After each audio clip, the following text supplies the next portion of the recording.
අතිපූජනීය කිරිබත්ගොඩ ඥානානන්ද ස්වාමීන්ද්‍රයන් වහන්සේගේ ධර්ම දේශනාව. නමස්කාර වේවා බුදුරුවනට සමදා බුදු හිමි සරණ යමි. නමස්කාර වේවා ධම්රුවනට සමදා සදහම් සරණ යමි. නමස්කාර වේවා සංඝරුවනට සමදා මහා සංඝ සරණ යමි. නමස්කාර වේවා තුනුරුවනට සමදා තිසරණ සරණ යමි. සාදු.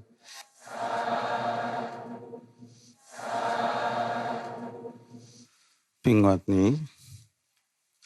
අද බුදුරජාණන් වහන්සේ වදාළ දේශනාවක් ශ්‍රවණය කරන්නයි සූදානම් වෙන්නේ. අපි දන්නවා බුදුරජාණන් වහන්සේ වැඩ සිටියේ මීට අවුරුදු 2500කට කලින්. ඒ කාලේ හිටිය මිනිස්සුන්ට ලොකු හැකියාවක් තිබුණා. ඒ හැකියාව තමයි ඒ මිනිස්සුන්ට කියන දේ, ඒ කියන්නේ මිනිස්සුන්ට අහුම්කම් දෙන දේ, අහන දේ ඒ මිනිස්සුන්ගේ සිත්වල රැඳුණා. අහන හොඳ දේ. එතකොට අහන හොඳ දේ නැත්තම් අහන ධර්මය ඒ සිතේ රැඳුණු නිසා ඒ අනුව ඒගොල්ලන්ට කල්පනා කරන්න පුළුවන් වුණා. මේ විදිහේ හැකියාව මිනිස්සුන්ට බොහොම අඩුයි. වර්තමාන මිනිස්යාට අහන නරක දේ හිතේ රැඳෙනවා. අහන හොඳ දේ හිතේ රැඳෙන්නේ නැහැ. ඉතින් නරක දේ හිතේ රැඳෙනවා නම් ඒ මිනිස්යාගේ හිතෙන් උපදින්නේ මොන වගේ දේවල්ද? Tamanට හිතසුව පිණිස පවතින්නේ නැති දේවල්. අනුන්ටත් හිතසුව පිණිස පවතින්නේ නැති දේවල්. ඒකට හේතුව නරක දේ හිතේ රැඳීම. නමුත් හොඳ දේ ඇහුවට හිතට යන්නේ නැහැ. දැන් බලන්න හිතලා බුද්ධ කාලේ අපි අහලා තියෙනවා බුදුරජාණන් වහන්සේට පුළුවන් කියලා හරි වේගෙන් කතා කරන්න. ගොඩාක් වේගෙන් කතා කරන්න පුළුවන් කියනවා. ගොඩාක් වේගෙන් කතා කරනවා නම් යමෙක්, ඒ වගේම ඒක අහන අයට හැකියාවක් තියෙන්න ඕනේ නේද? ගොඩාක් වේගෙන් කියපු එක අහන්න. ඒ ගොඩාක් වේගෙන් කියන දේ අහලා තේරුම් ගන්න මේ මිනිස්සුන්ගේ කන් වල ඒ හැකියාව තිබිලා තියෙනවනේ. අද ඒ ශ්‍රවණයෙන් ගන්න හැකියාව නැහැ. කොච්චර අහනවද ධර්මයේ? නමුත් අපේ හිතේ පිහිටන්නේ ඒ අහන ධර්මයෙන් නෙමෙයි. මොනවා හරි කුණු ගොඩවල්. ඉතින් මේ නිසා අපිට මේ මනුස්ස ජීවිතෙන් ප්‍රයෝජනය ගන්න තියෙන හැකියාව බොහොම අඩුයි. මනුස්ස ජීවිතෙන් ප්‍රයෝජනය ගන්න තියෙන හැකියාව අඩු වුණාම ඒ කියන්නේ දැන් ඔබට මතකද මුලින්ම මං කිව්වා අපේ හිතේ හොඳ දේ මතක හිටිනවා අඩුයි. එහෙනම් මතක හිටින්නේ මොකද්ද? අපට හිත සුව පිණිස පවතින්නේ නැති දේවල්. ඒකයි මේ මැරෙන අය දුගතිය යන්නේ. මැරෙන අය සුගතිය යන්නේ නැහැ. 100%ක්වත් යන්නේ නැති ගානයි. එතකොට මැරෙන දුගතිය යන්නේ. දුගතිය යන්නේ කියන්නේ කොහෙද යන්නේ වැඩිපුර? එක්ක පෙරේත ලෝකේ. එහෙම නැත්තම් තිරිසන් අපායේ. ඒ කොහේ හරි ගිහිල්ලා එක්ක තිරිසන් අපායේ ගිහිල්ලා තමන්ගේ දරුවෝ පස්සේ යනවා. එක්ක පෙරේතෙක් වෙලා දරුවෝ පස්සේ, ස්වාමියා පස්සේ, බිරිඳ පස්සේ යනවා. අද මැරෙන අය වර්තමානයේ. එතකොට ඒගොල්ලන්ට තෙරුවන් සරණ ගියා කියලා, සිල් ගත්තා කියලා පිහිට ලබන්න බැරි වෙලා තියෙනවනේ. ඒ පිහිට ලබන්න බැරි වුණේ අර කියාපු හැකියාව නැතිකම නිසා. ඉතින් අද අපි මේ ධර්මයේ කතා කරන්නේ පුළුවන් කෙනෙකුට හැකියාව ඇති කර ගන්නයි. බැරි කෙනා ගැන කරන්න දෙයක් නැහැ. ඒ මේක තමන් විසින් සිතාමත ඇති කරගත යුතු එකක්. දැන් අපි මෙහෙම කිව්වොත් ධර්මයේ තියෙනවා කතා කරන ඔබ අහලා තියෙනවා සීක බල. සීක බල කීයක් ගැන ඔබ අහලා තියෙනවද? 5. මොනවද මේ 5? ශ්‍රද්ධා, සීල, ශ්‍රුත, ත්‍යාග, ප්‍රඥා. සීක කියන්නේ හික්මෙනවා. බලය කියන්නේ ඒක බලවත් කරගෙන ඒ අනුව හික්මෙනවා. දැන් මිනිස්සයා හික්මෙන්නේ ශ්‍රද්ධාවකින් නම් එතකොට යාට ගුණධර්ම වැඩින්න ඉඩ තියෙනවා. මිනිස්සයා හික්මෙන්න යාට බලවත්ව තියෙනවා නම් එයාගේ සිල්වත් බව. යාට ගුණධර්ම වැඩින්න අවස්ථාව තියෙනවා. මිනිස්සයා හික්මෙනවා නම් එයාට බලවත්ව තියෙනවා නම් ධර්මඥානෙ බලවත්ව තියෙනවා නම් එයාට අකුසල් හටගත් වෙලාවට බලවත් දෙයක් තියෙනවා අකුසලී මඩින්න. මොකද්ද? ධර්මඥානෙ. එක්කෝ යාට තියෙනවා නම් ත්‍යාග සම්පත්. ඒ කියන්නේ ලෝභ නැතිකම, දීමේ හැකියාව. එයාට අකුසල් හටගත් වෙලාවට අර හැකියාවෙන් ඒ අකුසලිය මඩින්න පුළුවන්. එක්කෝ යාට ප්‍රඥාව තියෙනවා නම් එයාට අකුසලේ හටගත් වෙලාවට අර ප්‍රඥාවෙන් අකුසලේ මඩින්න පුළුවන්, මර්ධනය කරන්න පුළුවන්.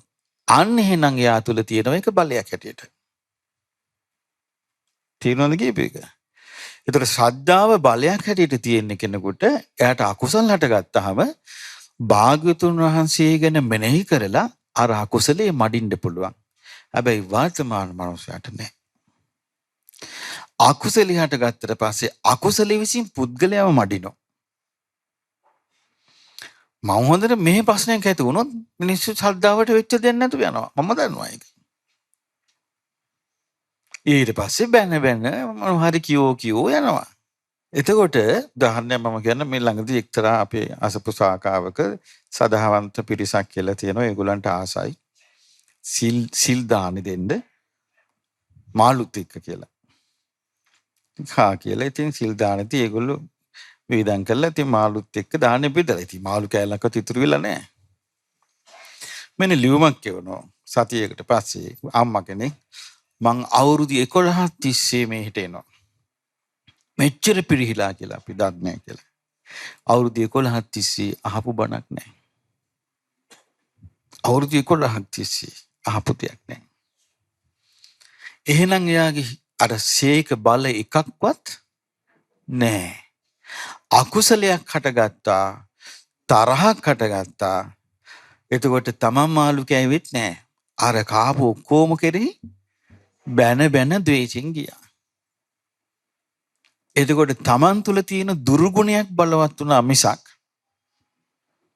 තමන් තුල තියෙන යම්කිසි ලාමක ගතියක් බලවත් වෙලා මිසක් ශ්‍රද්ධාවකුත් නැහැ. ඒ ශ්‍රද්ධාවක් තිබ්බනම් අකුසලයේ මඩින්න ඒ ශ්‍රද්ධාවට පුළුවන්. සීලෙකුත් නැහැ. සීලයක් තිබ්බනම් ඒ සීලෙන් අකුසලයේ මඩින්න පුළුවන්. ධර්මඥානෙකුත් නැහැ. එහෙමනම් අපිට පේනවා අවුරුදු 11ක් ඇවිලත් පුද්ගලයා හිස්. ඉතින් එහෙමනම් අපිට මේකෙන් පේන්නේ මොකද්ද? අපි හිතන තරම් වැඩේ ලේසි නෑ. තමන්ව බේරගන්න එක අපි හිතන තරම් ලේසි නෑ. ඒ කියන්නේ බලවත් වෙලා තියෙන අපි හිතාගෙන හිටියට අපේ ශ්‍රද්ධාව කියලා ප්‍රශ්නයක් වෙච්ච ගමන් ගන්නේ අකුසලී පැත්ත.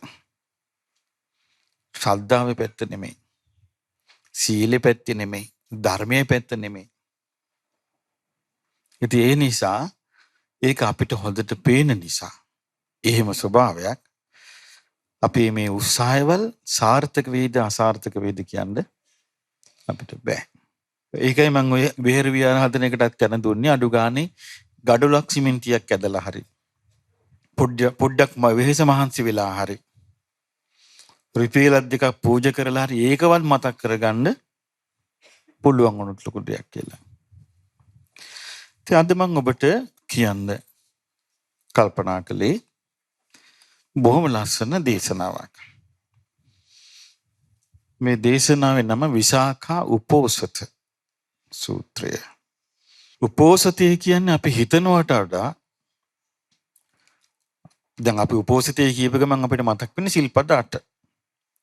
ඒක හිතනවට වඩා ලොකු විස්තරයක් තියෙනවා. බුදුරජාණන් වහන්සේ සවැත් නුවර පූර්වාරාමේ වැඩ සිටිද්දී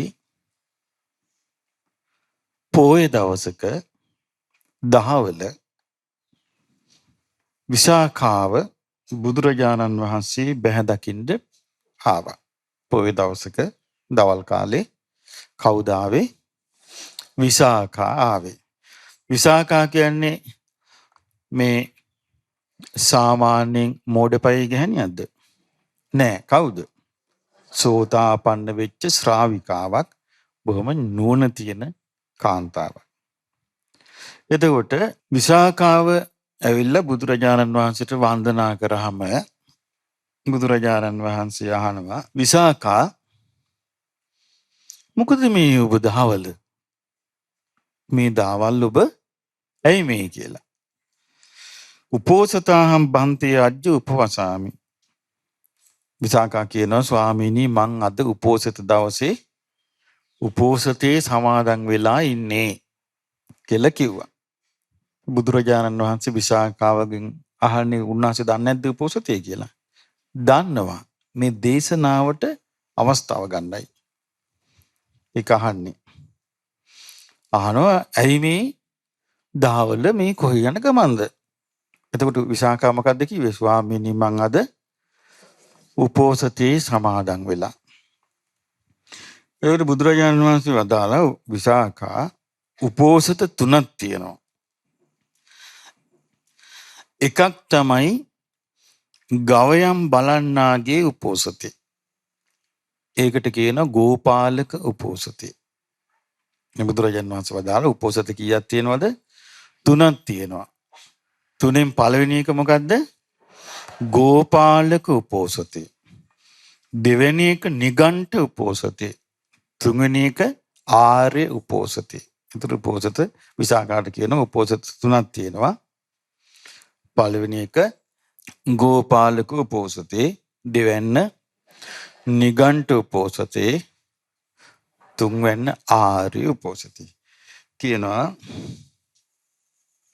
ගෝපාලක උපෝසතේ තමයි ගොපල්ලා හරක් ටික දක්කන් යනවා. හරක් ටික දක්කන් ගිහිල්ලා උදේට එක පැත්තක තනකොළ කවනවා. උදේට එක පැත්තක තනකොළ කවන ගමන් කල්පනා කරනවා දාවලට මම මේ හරක්ව අර පැත්තට ගෙනියන්න ඕනේ. මේ පැත්තේ තනකොළ මීට වඩා ලාවට ඇති. කියලා මේ පැත්තට එකංගල තනකොළ කවනවා. ඊට පස්සේ හිතනවා අර පැත්තට ගෙනියන්න ඕනේ. මේ පැත්තේ තමයි වතුර තියෙන්නේ මේ ගවයන්ට පොවන්න.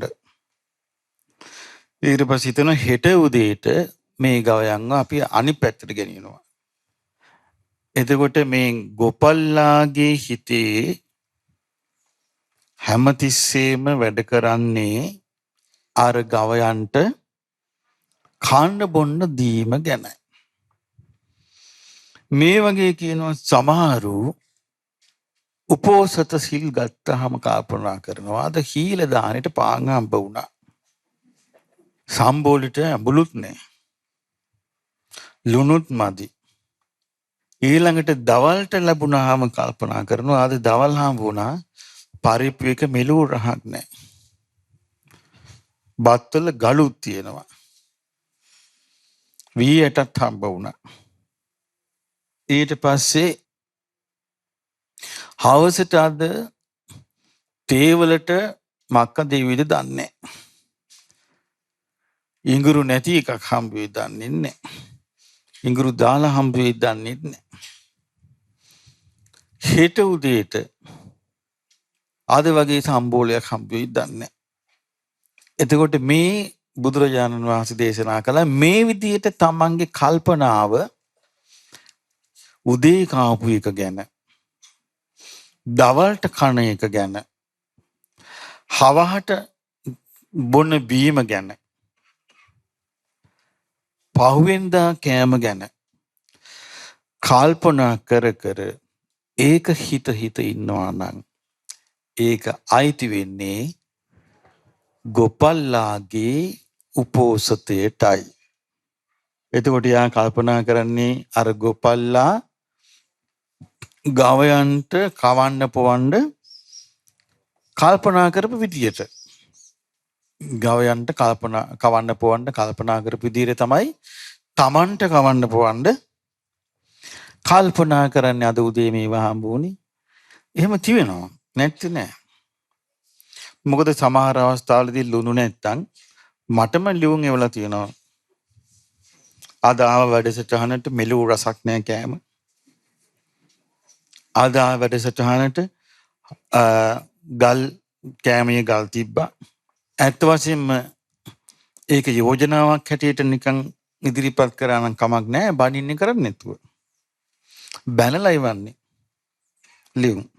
ඒතර අපිට මේකෙන් තේරෙනවා තමන්ට ගෙදර ගියාට පස්සෙත් හිතේ වැඩ කළා තියෙන තදේට මොකද්ද? තමන් කාපු කෑම. එක්ක හාල් මැස්සු තිබ්බා. අපි නම් ආයෙත් නෑ මේ වැඩසටහනට. තම කෑම වේල සියල්ල මැඩගෙන ගිහින් තියෙන්නේ කෑම වේල. අදටත් වෙනවා එතකොට ඒක. එහෙනම් මේ ඔක්කොම අයිති වෙන්නේ මොකේටද? ගෝපාල උපෝසතේටයි. කන්නේ මොනවද? උඹලකට දාලාද?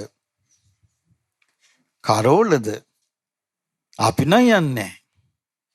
එහෙනම් තන දීලා තියෙන ගුණ ධර්මයකට නෙමෙයි. කෑම වේලකට ගෝපාලක උපෝසතේ. එතකොට යාට ගොපල්ලගේ කල්පනාවෙන් යහට යන්න හැකියාවක් නැහැ. ගොපල්ලගේ කල්පනාවෙන් යහට යන්න බෑ. ඒකට කියන්නේ ගෝපාලක උපෝසතේ. අද ඔබ හිතන්නේ මේ රටේ වැඩිපුර තියෙන ඔය උපෝසතේනේ. ඕක තමයි තියෙන වැඩිපුර. ආර්ය උපෝසතේ නෙමෙයි. ඊළඟට දේශනාවේ තියෙනවා බුදුරජාණන් වහන්සේ වදාලා විසාකා ඔය ගෝපාලක උපෝසතේ න මහඵලෝ න මහානිසංසෝ න මහාජුතිකෝ න මහවිපාරු කිසිම ප්‍රතිඵලයක් ඕකේ නෑ. මහත්ඵල මහානිසංස කිසිම දෙයක් ඒකේ නෑ කියනවා. ඒ හේතුව ඒක ලෝභය මුල් කරගත්තු, ද්වේෂය මුල් කරගත්තු, මෝහය මුල් කරගත්තු කල්පනාවක් එක්ක තියෙන්නේ. ඊළඟට බුදුරජාණන් වහන්සේ දේශනා කරන විසාකා ඊළඟ උපෝසතයට කියන්නේ නිගණ්ඨ උපෝසතේ. කියන නිගණ්ඨ පිරිස තමන්ගේ ශ්‍රාවකයන්ව ඒ කාලේ කිව්වේ ඉන්දියාවේ මේ විදිහට පුරුදු කරනවා කියන්නේ. එම්බා පුරුෂේ මේ එන්න. හතර දිසාවේ යොදුනක් දුර සත්වයන් කෙරෙහි අනුකම්පාවෙන් හිටපන්. හතර දිසාවේ යොදුනක් දුර සත්වය. ඒ කියන්නේ උතුරු දිශාවෙත් යොදුනක් දුර. නැත්නම් යොදුන් 100ක් දුර. මේකේ තියෙනවා දිසාය පානා පරං යෝජන සතං. යොදුන් 100ක් දුර සත්‍යයන් කෙරෙහි අනුකම්පාවෙන් දඩමුගුරු අත්හැරලා වාසය කරන්න. දකුණු දිශාවේ නැගෙනහිරයි බටහිර. ඒ කියන්නේ සතර දිශාවේ. එතකොට බුදුරජාන් වහන්සේ වදාලා විසාකා එතකොට ඒගොල්ලන්ට උගන්වන්නේ යොදුන් 100ක් දුර සත්‍යයන්ට. යොදුන් 100න් එහා සත්‍යයන්ට මොන වුණත් කමන්නේ. මේ විදිහට තමයි කියනවා ඒගොල්ලෝ උපෝසතේට ඒ විදිහට සමාදන් වෙලා ඊට පස්සේ කියනවා එම්බා පුරුෂ ඊට පස්සේ නුඹ අද දවසේ ඒහිත්වං අම්බෝ පුරුෂ එම්බා පුරුෂයේ මෙහිවර සබ්බ චේලානි නික්කිපිත්වා සියලු ඇඳුම් ගලෝලා ඒවන් වදේහි මෙහෙම කියාපන් කොචන කස්සච කිංචනත්තස්මින් මම කිසිම තැනකට බැඳිලා නැහැ. නච මම කොචන කත්තති මම කිසිම කෙනෙකුටත් කිසිම අයුරකින් බැඳිලා නැහැ කියලා කියාපන්. ඔන්න නිගණ්ඨයන්ට ලැබිච්ච උපෝසතේ. ඉස්සලක යොදුන් 100ක දුරක හතර දිශාවේ දඬුමුගුරු අත්හැරලා සතුන්ට හිටාපන්. ඊට පස්සේ ඇඳුම් ගලෝලා මම නිදහස් මම කිසි දෙයකට බැඳිලා නැහැ කියලා. ඉතින් බුදුරජාණන් වහන්සේ වදාලා විසාකා මේ කිසි දෙයකට බැඳිලා නැහැ මම නිදහස් කිව්වට දෙමාපියෝ දන්නා මේක මගේ පුතා. බිරිඳ දන්නා මේ මගේ සැමියා. ළමයි දන්නා මේ මගේ අප්පච්චි. සහෝදරයෝ දන්නා මේ මගේ සහෝදරයා. ඉතින් ඒ දවස් තුල ඒ විදිහට කතා බස් කරලා ඉඳලා රැට ආයිත් ඇඳුම් ඇඳගෙන කාලවිලා ඉන්නවා. මේක කියනවා නිගණ්ඨ උපෝසතේ. දැන් බලන්න එතකොට උපෝසතේ හැටියට මේ වගේ දේවලුත් ඒ කාලේ මිනිස්සුන්ට පුරුදු කළා. ඒ වගේ දේවලුත් මිනිස්සු පුරුදු වුණා. ඔන්න ආර්ය උපෝසතේ. විසාකා අහගන්න කිව්වා ආර්ය උපෝසතේ. ආර්ය උපෝසතේ දැන් උපෝසතේ කියපු ගමන් අපිට මතක් වෙන්නේ මොකද්ද? සිල්නේ ඔන්න අහගන්න. කතංච විසාකේ ආර්ය උපෝසතෝ. විසාකා ආර්ය උපෝසතේ කියන්නේ මොන වගේ එකක්ද? විසාකා කිලුටු වෙන හිත උපක්‍රමයෙන් පිරිසිදු කළ යුතුයි. ඔන්න ආර්ය උපෝසතේ පටන් ගන්න තැන.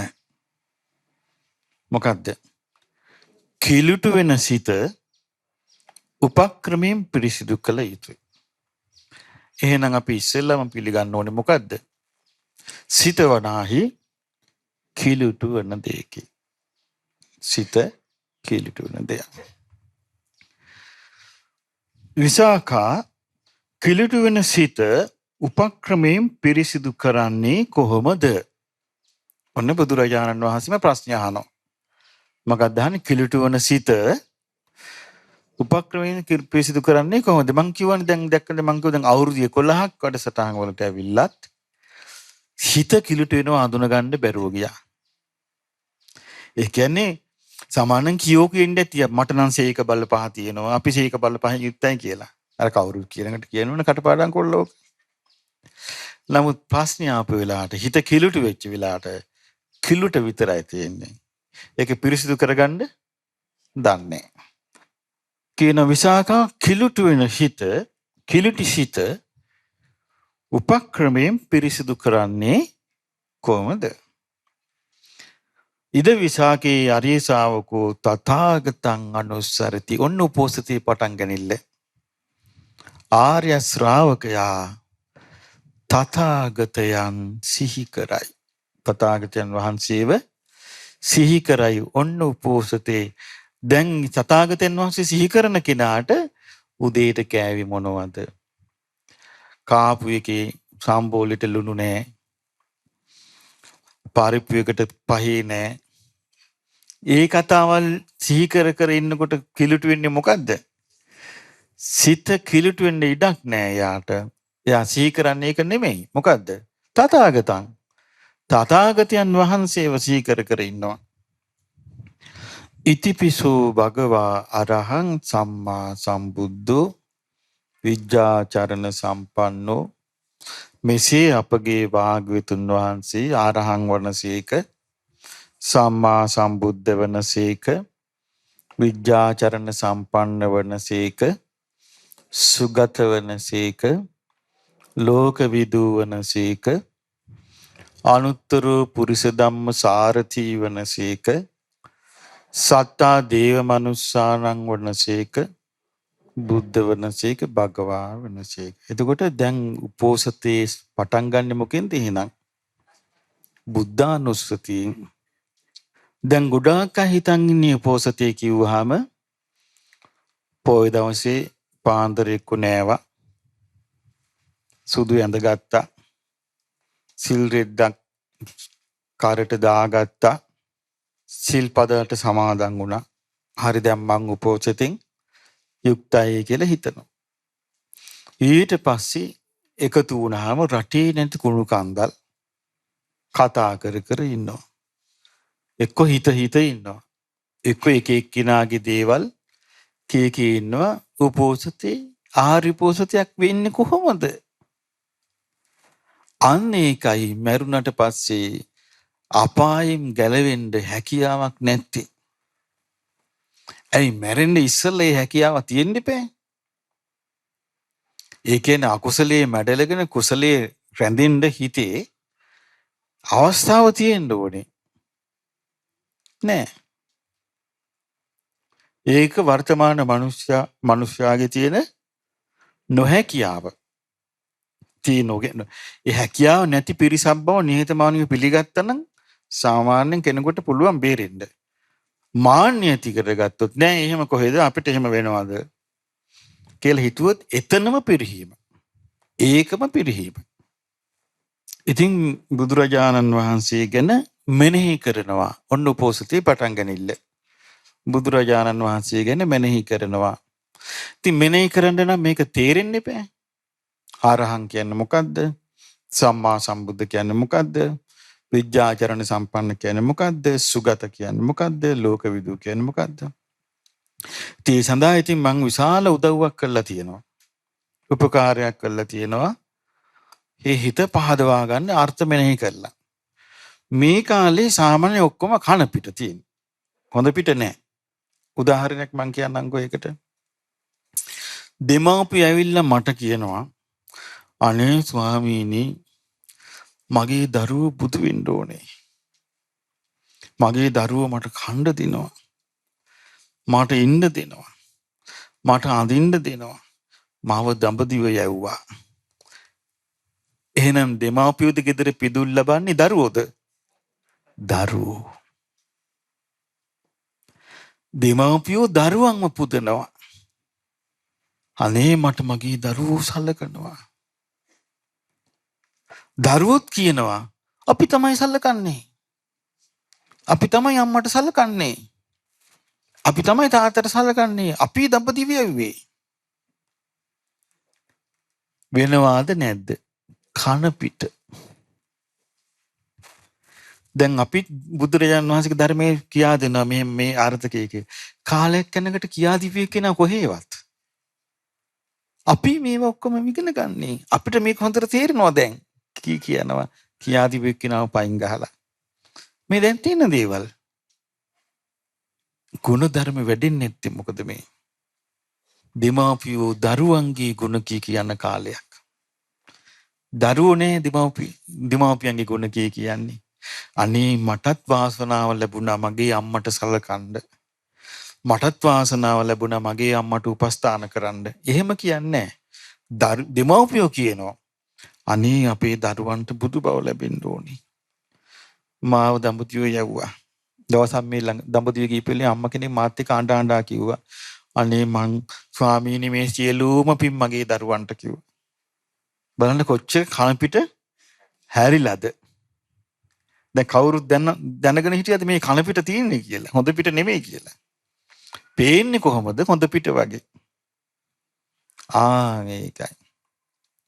ඉතින් අර බුදුරජාණන් වහන්සේගේ ගුණ අර විදිහට මෙනෙහි කිරීම තමයි කිලුටු වෙන සිත පිරිසිදු කිරීමේ පළවෙනි උපාය. පළවෙනි උපාය මොකද්ද? කිලුටු වෙන සිත පිරිසිදු කිරීමේ බුද්ධානුස්සතිය. දැන් මේ විහාරය හදුවට පස්සේ මේ බුදුරජාණන් වහන්සේ දිහා බලලා සතුටු වෙන්න තියෙන කී දෙනෙක් නැති කරගෙන තියෙනවා කියලා. ගරහලා අපිට ගරහලා මේ ගෑනු චිත්‍ර වගේ ගෑනු රූප වගේ කිය අපහාස කර කර පහදින්න ආයේ පැහැදීම නැති කරපු කොච්චර ඉන්නවද? ඒ නැති කලේ මොකද්ද? කුසල් සිත්. කුසල් සිත් නැති කලේ. එතකොට බලන්න මේ එතකොට ඉතුරු වෙන්නේ මොනවද? අකුසල් විතරයි. එතකොට අකුසලේම බලය කරගෙන අකුසලේම බල සම්පන්න කරගෙන වාසය කරන කෙනාට සුගතියක් අහලකින්වත් ලැබෙයිද? නෑ, දුගතියමයි. ඒ නිසා බුදුරජාණන් වහන්සේ දේශනා කරනවා මේ බුදුගුණ හරි විදියට තේරුම් අරන් හරි විදියට මෙනෙහි කරනවා නම් තස්ස තථාගතං අනුස්සරතු, ඔහුට තථාගතයන් වහන්සේ සීකරන ඔහුගේ චිත්තම් පසීදති, සිත පහදී ඔන්න පටන් ගනිල්ල. මොකද තථාගතයන් වහන්සේගේ ගුණ සීකරන ඔහුගේ සිත පහදී. මේක තමයි පළවෙනි එක. ඒක වෙන්නේ නැත්නම් අවුරුදු ගාණක් ආවත් අවුරුදු ගාණක් ඉගෙන ගත්තත් අකුසලයේ මැඩලන්න Tamanට හැකියාවක් ලැබෙන්නේ නැහැ. Tamanගේ අකුසලයේ මැඩලන්න. Tamanගේ හිත කිලුට වෙන එක නවත්ත ගන්න පුළුවන් වෙන්නේ. එතකොට චිත්තම් පසීද, සිත පහදී පාමොජ්ජං උපජ්ජති. පාමොජ්ජං කියලා කියන්නේ ප්‍රමුදිත බව. ප්‍රමුදිත බව කියන්නේ දැන් අපි ගත්තොත් හොඳට නාලා කළා මහන්සියට පිටකනේ නැත්නම් හොඳට නාලා ෆ්‍රෙෂ් වෙලා අපි කියන්නේ. එහෙම ඉනකොට නිකන් නැද්ද අලුත් ගතියක්. ඒක තමයි ප්‍රමුදිත බව කියන්නේ. නිකන් අලුත් ගතියක් හිතට දැනෙනවා. අලුත් විදියක්. අලුත් ප්‍රාණයක්. හොඳට පණ ඇතිකම සිතට දැනෙනවා. ඒක තමයි ප්‍රමුදිත බව. මැලවිලා නැහැ. යේ චිත්තස්ස උපක්ඛිලේසා තේ පහියන්ති. අන්න එතකොට හිතේ තියෙනවද කිලුටු? ඒව නැති වෙනවා. එහෙනම් හිතේ කිලුටු නැති වෙන උපාය මොකද්ද? බුද්ධානුස්සති කියන විසාකා. ඒක හරියට කිලුටු වෙච්ච කොණ්ඩේ උපක්‍රමෙන් සෝදනවා වගේ කියන විසාකා කිලුටු වෙච්ච කොණ්ඩේ, කිලුටු වෙච්ච හිස උපක්‍රමෙන් සෝදන්නේ කොහොමද? කියන වතුරයි සබනුයි තව මොනවද උනේ? වතුරයි සබනුයි තිබ්බ මැද්ද? ඔන්න වතුර බේසමක් තිබ්බා. දැන් කොණ්ඩේ කිලුටුයි සබන් කෑල්ලකුත් තිබ්බා. දැන් පිරිසිදු වෙනවද? නෑ. මොකද්ද කරන්නේ? උත්සාහය. මොකද්ද? වතුරයි සබනුයි පුරිසස්ස තජ්ජ වායාමම් පටිච්ච. ඒ සඳහා පුද්ගලයාගේ උත්සාහය. වතුරයි සබනුයි ඒ සඳහා පුද්ගලයාගේ උත්සාහයයි කියන දෙයින් කිලුටු හිස පිරිසිදු වෙන්නේ යම්සේද එසේම කිලුටු සිත භාග්‍යවතුන් වහන්සේගේ ගුණ මෙනෙහි කිරීමෙන් පිරිසිදු කරගත යුතුයි. එහෙනම් කිලුටු වෙච්ච හිත පිරිසිදු කරගන්න තියෙන්නේ බුදුරජාණන් වහන්සේව සිහි කිරීමෙන්. අන්නේ හැකියාව අද මිනිස්යාට අඩුයි. හිත කිලුටු වුණොත් කිලුටු වුණා. මාගේ සිත කිලුටු වුණාය. මේ මට හිත සූපිනිස පවතින්නේ නැහැ කියන සිහිය උපදින්නේ නැහැ. කිලුට වැළඳ ගන්නවා. කිලුට පවත්වනවා. එතකොට සුගතියන්ට අපේක්ෂාව තිබ්බා කියලා. සුගතියයිද? ඇයි සබන් තිබ්බා කියලා ළඟ වතුර තිබ්බා කියලා. කිලුටු වෙච්ච හිත ඔළුව නැත්තම් කිලුටු වෙච්ච කොණ්ඩේ සෝද ගන්න යා උත්සාහ කරන්නේ නැත්තම් කවදාවත් ඒ කොණ්ඩේ හේදෙයිද? නෑ. ඒකට බලන්නේ උත්සාහය ඊළඟට බුදුරජාණන් වහන්සේ විස්තර කරනවා මේ වගේ ප්‍රමුදිත භාවයේ ඇති වෙනවා නම් ඒ කිව්වේ භාග්‍යවතුන් වහන්සේව මෙනෙහි කරලා මොන විදිහටද මෙනෙහි කරන්න කියලා තියෙන්නේ අර ගුණ 9 සාමාන්‍යයෙන් ඉස්සර අපි පොඩි කාලේ ඉගෙනගෙන තියෙන්නේ එක ගුණයක් අරන් මෙනෙහි කරන්න කියලා මම අහලා තියෙනවා නමුත් ඒක බුද්ධ දේශනාවක නැහැ එහෙනම් මේ බුද්ධ දේශනාවක නැත්තම් ශාස්ත්‍රඥ වහන්සේ අනුමත කරපු එකක් වෙන්න බෑනේ එතකොට එක ගුණයක් කරන් මෙනෙහි කිරීම නෙමෙයි දේශනාවේ තියෙන්නේ ගුණ 9ම මෙනෙහි කරන්න කියලා. මං හිතන්නේ මේ අපි තමයි ඉස්සල්ලාම මේ බුද්ධානුස්සතිය කියලා අහගෙන ඉන්න කියලා ඒක අර්ථ වශයෙන් ගුණ මෙනෙහි කරන්න ඉගැන්නුවේ. පිරිසකට පුළුවන් ශ්‍රද්ධාව ඇති කරගන්න යන්තම් හරි පිනක් තියෙන කෙනෙකුට අවස්ථාවක් තියෙනවා. ඉතින් බුදුරජාණන් වහන්සේ වදාලා විසාඛා ඔය විදියට තථාගතයන් වහන්සේව සිහි කර කර ඉන්නේදී ඉස්සල්ලාම වෙන්නේ මොකද්ද මෙයාගේ හිත පහදිනවා. පහදුනාට පස්සේ හිතට එනවා ප්‍රමුදිත බව. ප්‍රමුදිත බව කියන්නේ මොකද්ද? නැවුම් ගතිය. නැවුම් ගතියක් හිතට එනවා අලුත් ගතියක් එනවා. එතකොට බුදුරජාණන් වහන්සේ වදාලා විසාකා ඒ වෙලාවට ශ්‍රාවකයා බ්‍රහ්ම උපෝසතයෙන් යුක්තයි කියනවා. බ්‍රහ්මයා සමග වාසය කරනවා. බලන්න මේ වචන. ආර්ය ශාවකෝ බ්‍රහ්මෝපෝසතං උපවසති. බ්‍රහ්මුණා සද්දින් සංවසති. බ්‍රහ්මං චස්ස ආරබ්බ චිත්තං පසීදති. ඒක නිකන් බ්‍රහ්මයා සමග වාසය කරනවා. ඒ කියන්නේ බ්‍රහ්මයා මොන ගුණ වලින් යුක්තද? මෙත්තා, කරුණා, මුදිතා මේ ගුණ පිහිටනවා යාට. සතර බ්‍රහ්ම විහරණ පිහිටනවා. බුද්ධානුස්සතිය හරියට වැඩුවා නම්. බලන්න ශ්‍රද්ධාවෙන් ලැබෙන ප්‍රතිඵලයක්. එහෙනම් බුද්ධානුස්සතිය වඩමින් ඉඳිදී දුෂ්ටයෙක් වෙන්න, කුහකෙක් වෙන්න බෑ. අනුන්ට කෙනෙහිලිකම් කරන්න, අනුන්ට වලවල් කපන්න බෑ. ඒකයි මේක එකතු වෙන්නේ. නෑ බ්‍රහ්මෙක් එක්ක ඉන්නවා වගේ කියනවා.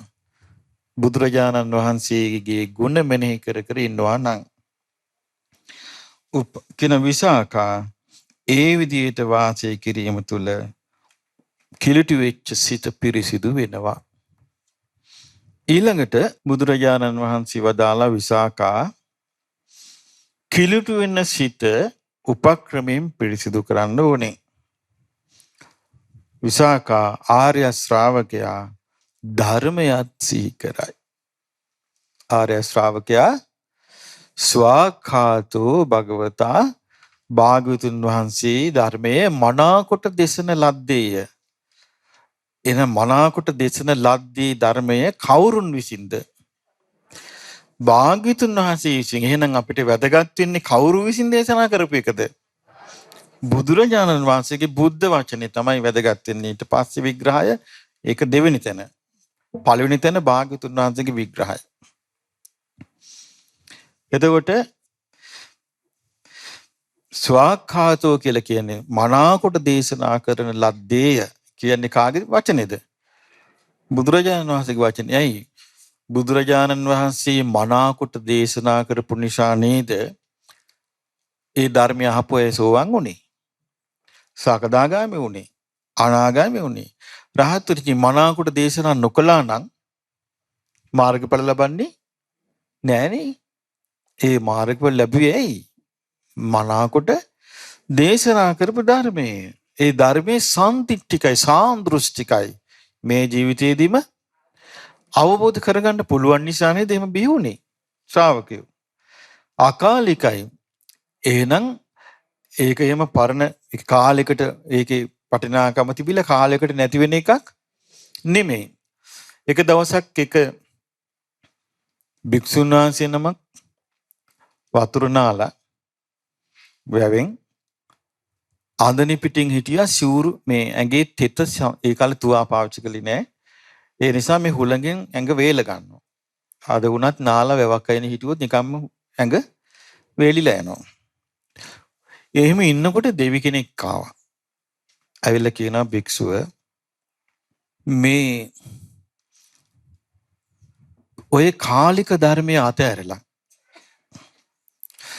මේ කාමේ මේ පරිහරණය කරන්න කියනවා. මේ කාමේ කියන්නේ මේ දැන් සතුට විඳින්න පුළුවන් එකක් කියනවා.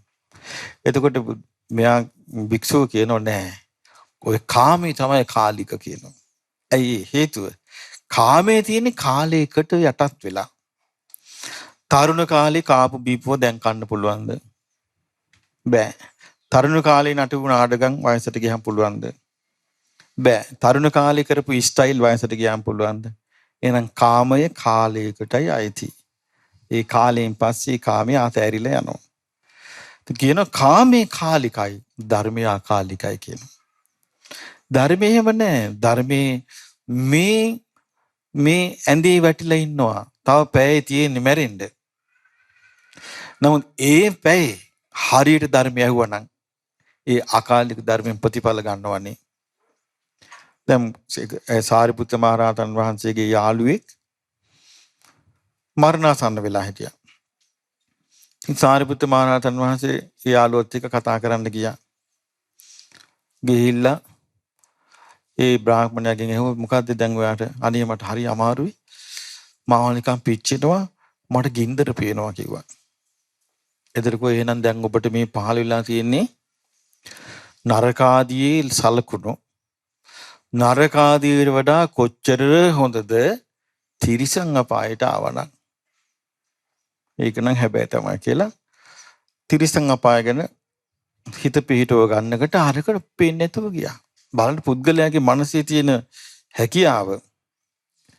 ඊට පස්සේ උන්වහන්සේ සාරිපුත්යන් වහන්සේ වදාලා මේ තිරිසන් අපායට වඩා කොච්චර හොඳද පෙරේත ලෝකයකට ආවනම්. ඒක නම් හරි තමයි කිව්වා. කියලා දැන් ටික ටික කතා කර කර මේවා ටික ටික ගෙනිච්චා මේ මනස ලෝකේ දිව්‍ය ලෝකේ. ඊට පස්සේ ගියා මීට වඩා කොච්චර හොඳද බ්‍රහ්ම ලෝකයට ගියා නම්. ඒක නම් හරි තමයි කිව්වා. කියනකට හිත එකඟ වෙලා. මේ මරෑන්දී. ඊට පස්සේ එනං හැම හිත පිටවාගෙන ඉන්න කියලා බුදුරජාණන් වහන්සේ ළඟට සාරිපුත්යන් වහන්සේ වැඩියා. එතකොට බුදුරජාණන් වහන්සේ එතකොට ඒ ධනංජානි යාගේ නම එයා මැරිලා මේ බඹලෝ උපන්නා. ඉතින් බුදුරජාණන් වහන්සේ අහනවා සාරිපුත්යන් වහන්සේගෙන් සාරිපුත්ත ඇයි මෙයා බඹලෝ නැවැත්තුවේ කියලා. ඒ කියන්නේ අර ඇඳේම තවදුරටත් ධර්මයේ කිව්වනම් මාර්ගඵල ලබනෝ. අතට අකාලිකයි ධර්මයේ. කාමයට පුළුවන් දෙහෙම එකක් කරන්න. කාලිකයි කාමේ. ඒහි පස්සිකෝ ඇවිත් බලන්න කියලා කියන්න පුළුවන් ධර්මයට. ඕපනයිකෝ තමා තුළට පමුණවා ගන්න ඕනේ. පච්චත්තං වේදිතබ්බෝ විඤ්ඤෝහි නුවණැත්තන් තම තමන්ගේ නුවණේ ප්‍රමාණයෙන් තේරුම් ගන්නවා, අවබෝධ කරනවා. ඉතින් මේ ලක්ෂණ වලින් යුක්තයිනේ භාග්‍යවතුන් වහන්සේගේ ධර්මය කියලා මෙනෙහි කරන්න පුළුවන් නම් මිනිසෙකුට. ඒකේ මිනිසයා ගන්න ලොකු හැකියාවක් නේද? අද කොච්චර ඒ හැකියාව නැද්ද මනෝස? අද මෙනෙහි කළොත් කරන්නේ දෙයක්. ඕක කොහොම නෙමෙයි තියෙන්නේ. මේක මෙහෙමයි තියෙන්නේ. මෙහෙමයි කී කොච්චරනම් ධර්මයේ ගැන එක කියෝ ඉන්නවද? සිත පහදවා ගන්න එක පැත්තකින් තියලා වාද කර කර. එතකොට මේකෙදි කියනවා මෙයා ධර්මයේ හරි විදියට මෙනෙහි කළොත්, භාග්‍යවතුන් වහන්සේගේ ධර්මයේ මෙනෙහි කළොත් ප්‍රතිඵලය මොකද්ද? පළවෙනි එක චිත්තම් පසීදති. මොකද්ද පළවෙනි එක? සිත පහදී. පාමුජ්ජං උප්පජ්ජති. ප්‍රමුදිත භාවයේ උපදී. නැවුම් බව උපදී. එතකොට නැවුම් බවක් ඉපදුනම මොකද්ද හිතේ ස්වභාවය? දැන් ප්‍රමුදිත බවක් ඇවිල්ලා නිකන් එනකොට හිතට සතුටක් වගේ එකක් කියනවා. ආවට පස්සේ අර මහන්සිය නැතු යනවා. පීඩා ගතිය නැති යනවා. නිකන් හිතට හරි සතුටක්. ඒකත් එක්ක තමයි අර අකුසල් දුරු වෙන්නේ. යේ චිත්තත් උපක්ඛලේසා තේ පහියන්ත. එතකොට සිතේ තියෙනවන මොන හරි උපක්ලේශ ඒවා දුරු වෙලා යනවා. ඒක මේ වගේ කියනවා.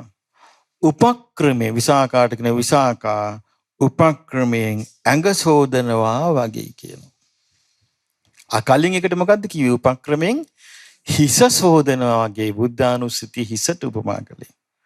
උපක්‍රමයෙන් හිස සෝදනවා වගේ. ධම්මානුස්සතිය පෙන්වන්නේ මොකද්ද? උපක්‍රමයෙන් ඇඟ සෝදනවා වගේ. කියන වතුර තියෙනවා සබන් තියෙනවා. තමනත් ඕනේ. පුද්ගලයාගේ උත්සාහය ඕනේ. වතුර ළඟ හිටියා කියලා සබන් කෑල්ල තියාගෙන හිටියා කියලා ඇඟ හේදෙන්නේ නැහැ. ඒ උත්සාහය ඕනේ. උත්සාහ කරනකොට වතුර නාලා සබන් ගාලා උලලා ආයෙ වතුර නානකොට ඇඟ පිරිසිදු වෙනවා. මේ වගේ උපක්‍රමෙන් ඒ කරනකොට ප්‍රමුදිත භාවයනකොට ධර්මයේ මෙනෙහි කර කර ඉන්නකොට අයං උච්චති විසාකේ ආර්ය ශාවකෝ ධම්මෝ පෝසතං උපවසති. ඒ කලින් ආර්ය ශ්‍රාවකයා බුද්ධානුස්සතිය මෙනෙහි කර කර සතුට විඳිනකොට ඒ උපෝසතේ මොකද්ද? බ්‍රහ්ම උපෝසතේ. එයා වාසය කරන්නේ කවුරුත් එක්කද? බ්‍රහ්මයාත් එක්ක. මේක ධර්මය උපෝසතේ කරගෙන ඉන්නවා. මෙයා ධම්මේන සද්ධින් සංවසති. එතකොට එයා වාසය කරන්නේ ධර්මයත් එක්ක. ධම්මං චාසාරබ්බ චිත්තං පසීදති. එතකොට ඔහුගේ සිත සතුටු වෙවි තියෙන්නේ මොකද්ද? ධර්මය මෙනෙහි කර කර සතුටු වෙවි තියෙන්නේ. දැන් මම කියවික අද අපිට මේ හැකියාව නැහැ කියලා. දැන් ඔන්න අපි කියමු ඔන්න මෙතනින් අනාථ වැඩසටහන අමාරුවෙන් ඉතින් මේක කාගෙන ඉඳලා හවස 3:00 වෙනකොට අත යන්නේ මල්ලට. මල්ලට අත යනවත් එක්කම ගෙදර ප්‍රශ්න ටික ඔළුවට. හරිද වැරදිද? ඊට පස්සේ මෙතනින් එළියට බහලා ගෙදර ගියාම අර අහපු කොම වතුරේ. අර තියෙන ප්‍රශ්න ටික කංකරච්චල් කරදර ඒව ඔක්කොම ආයි තමන්ව යට කර ගන්නවා. ඇත්තද බොරුද? ඒ යට කරගත්තට පස්සේ අර සතුට නැතු යනවා. අර ප්‍රීතිය නැතු යනවා. අර නැවුම් බව නැතුව ගිහිල්ලා පරණ සෝකෙම හිත වැළඳ ගන්නවා. පරණ සෝකෙම හිත වැළඳ ගත්තට පස්සේ ඒකෙන් ගොඩට යන්න බැරුව යනවා. ඒ ශ්‍රද්ධාව බලයක් හැටියට නැත්තම්. ඒ ශ්‍රද්ධාව තිබුණොත් බලයක් හැටියට ආයමන් මෙනෙහි කරලා සතුට උපදව ගන්න පුළුවන්. ඉතින් අපි වීරිය කරන්න ඕනේ.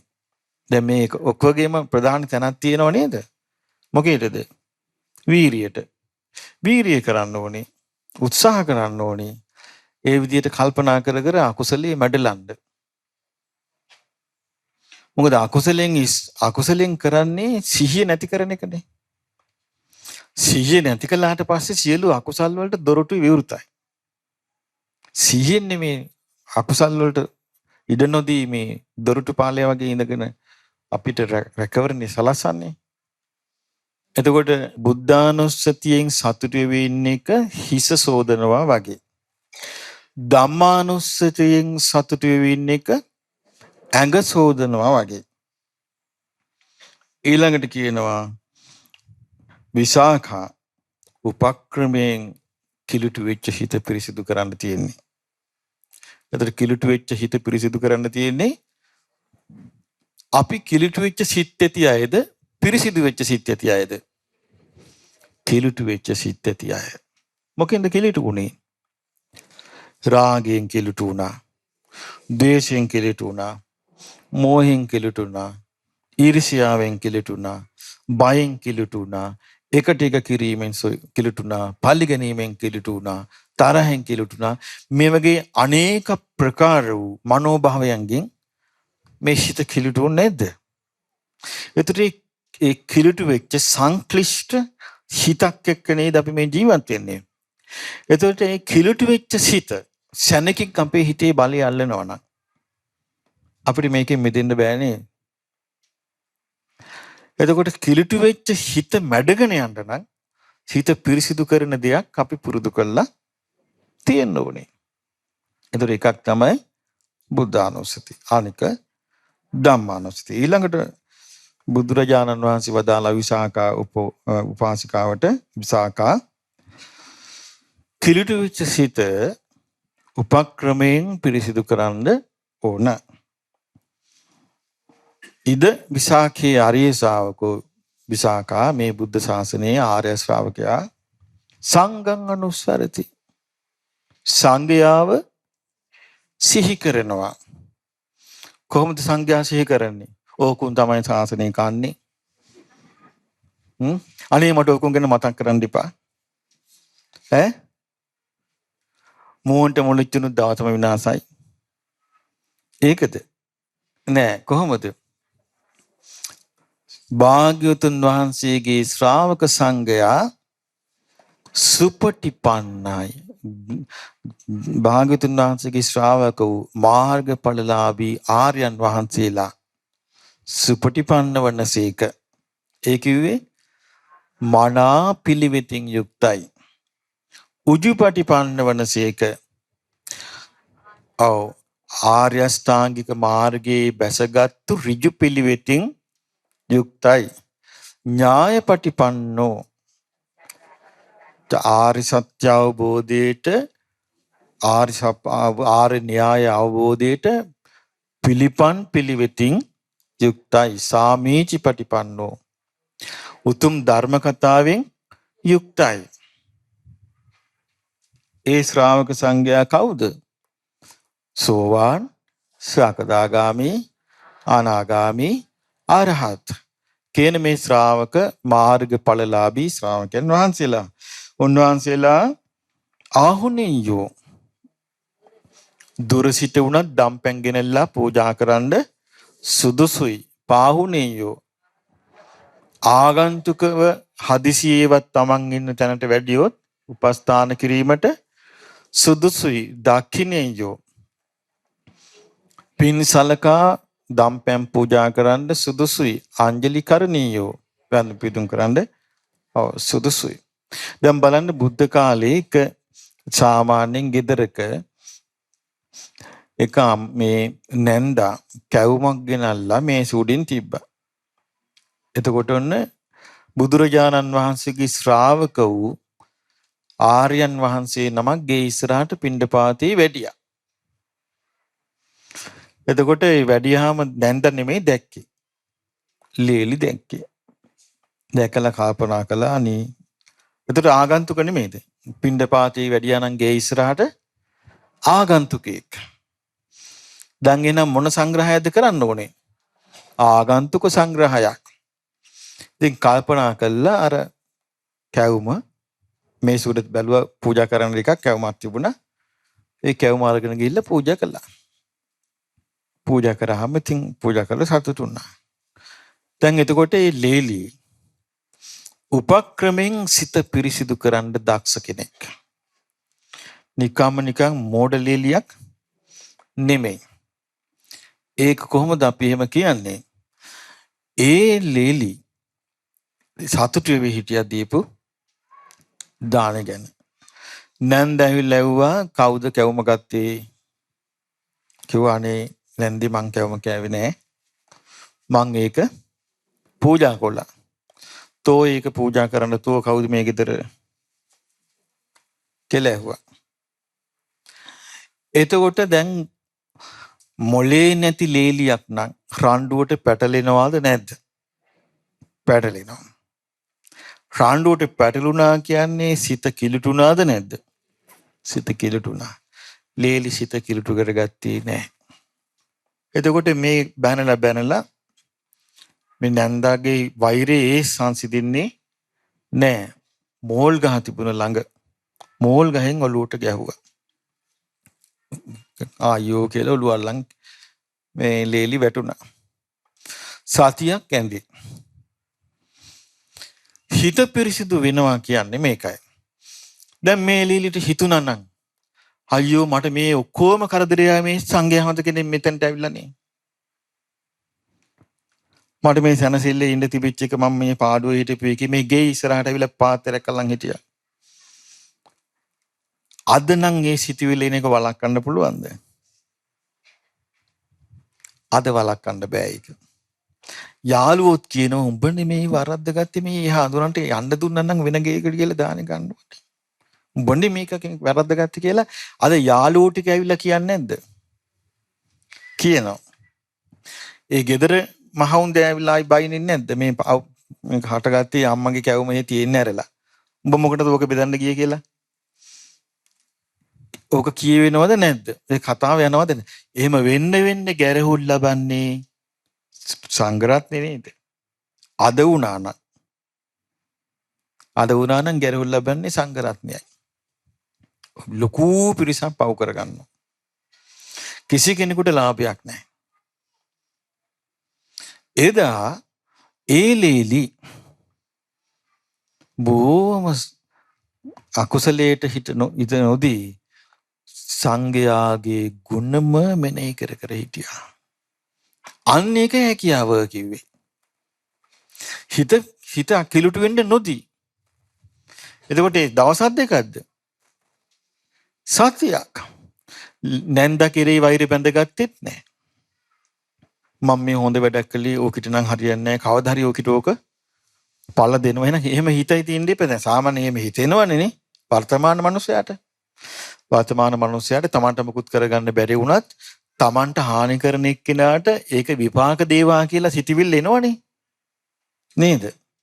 මෙයාට කවදා හරි පළ දෙන්න ඕන කියලා. ඉතින් එහෙම එන්නේ නැහැ. එහෙම එන්නේ නැතුව අර ඒ කියන්නේ කොච්චර දුරට එතකොට අපිට පේනවා මේ බුද්ධ වචනේ ඇත්ත.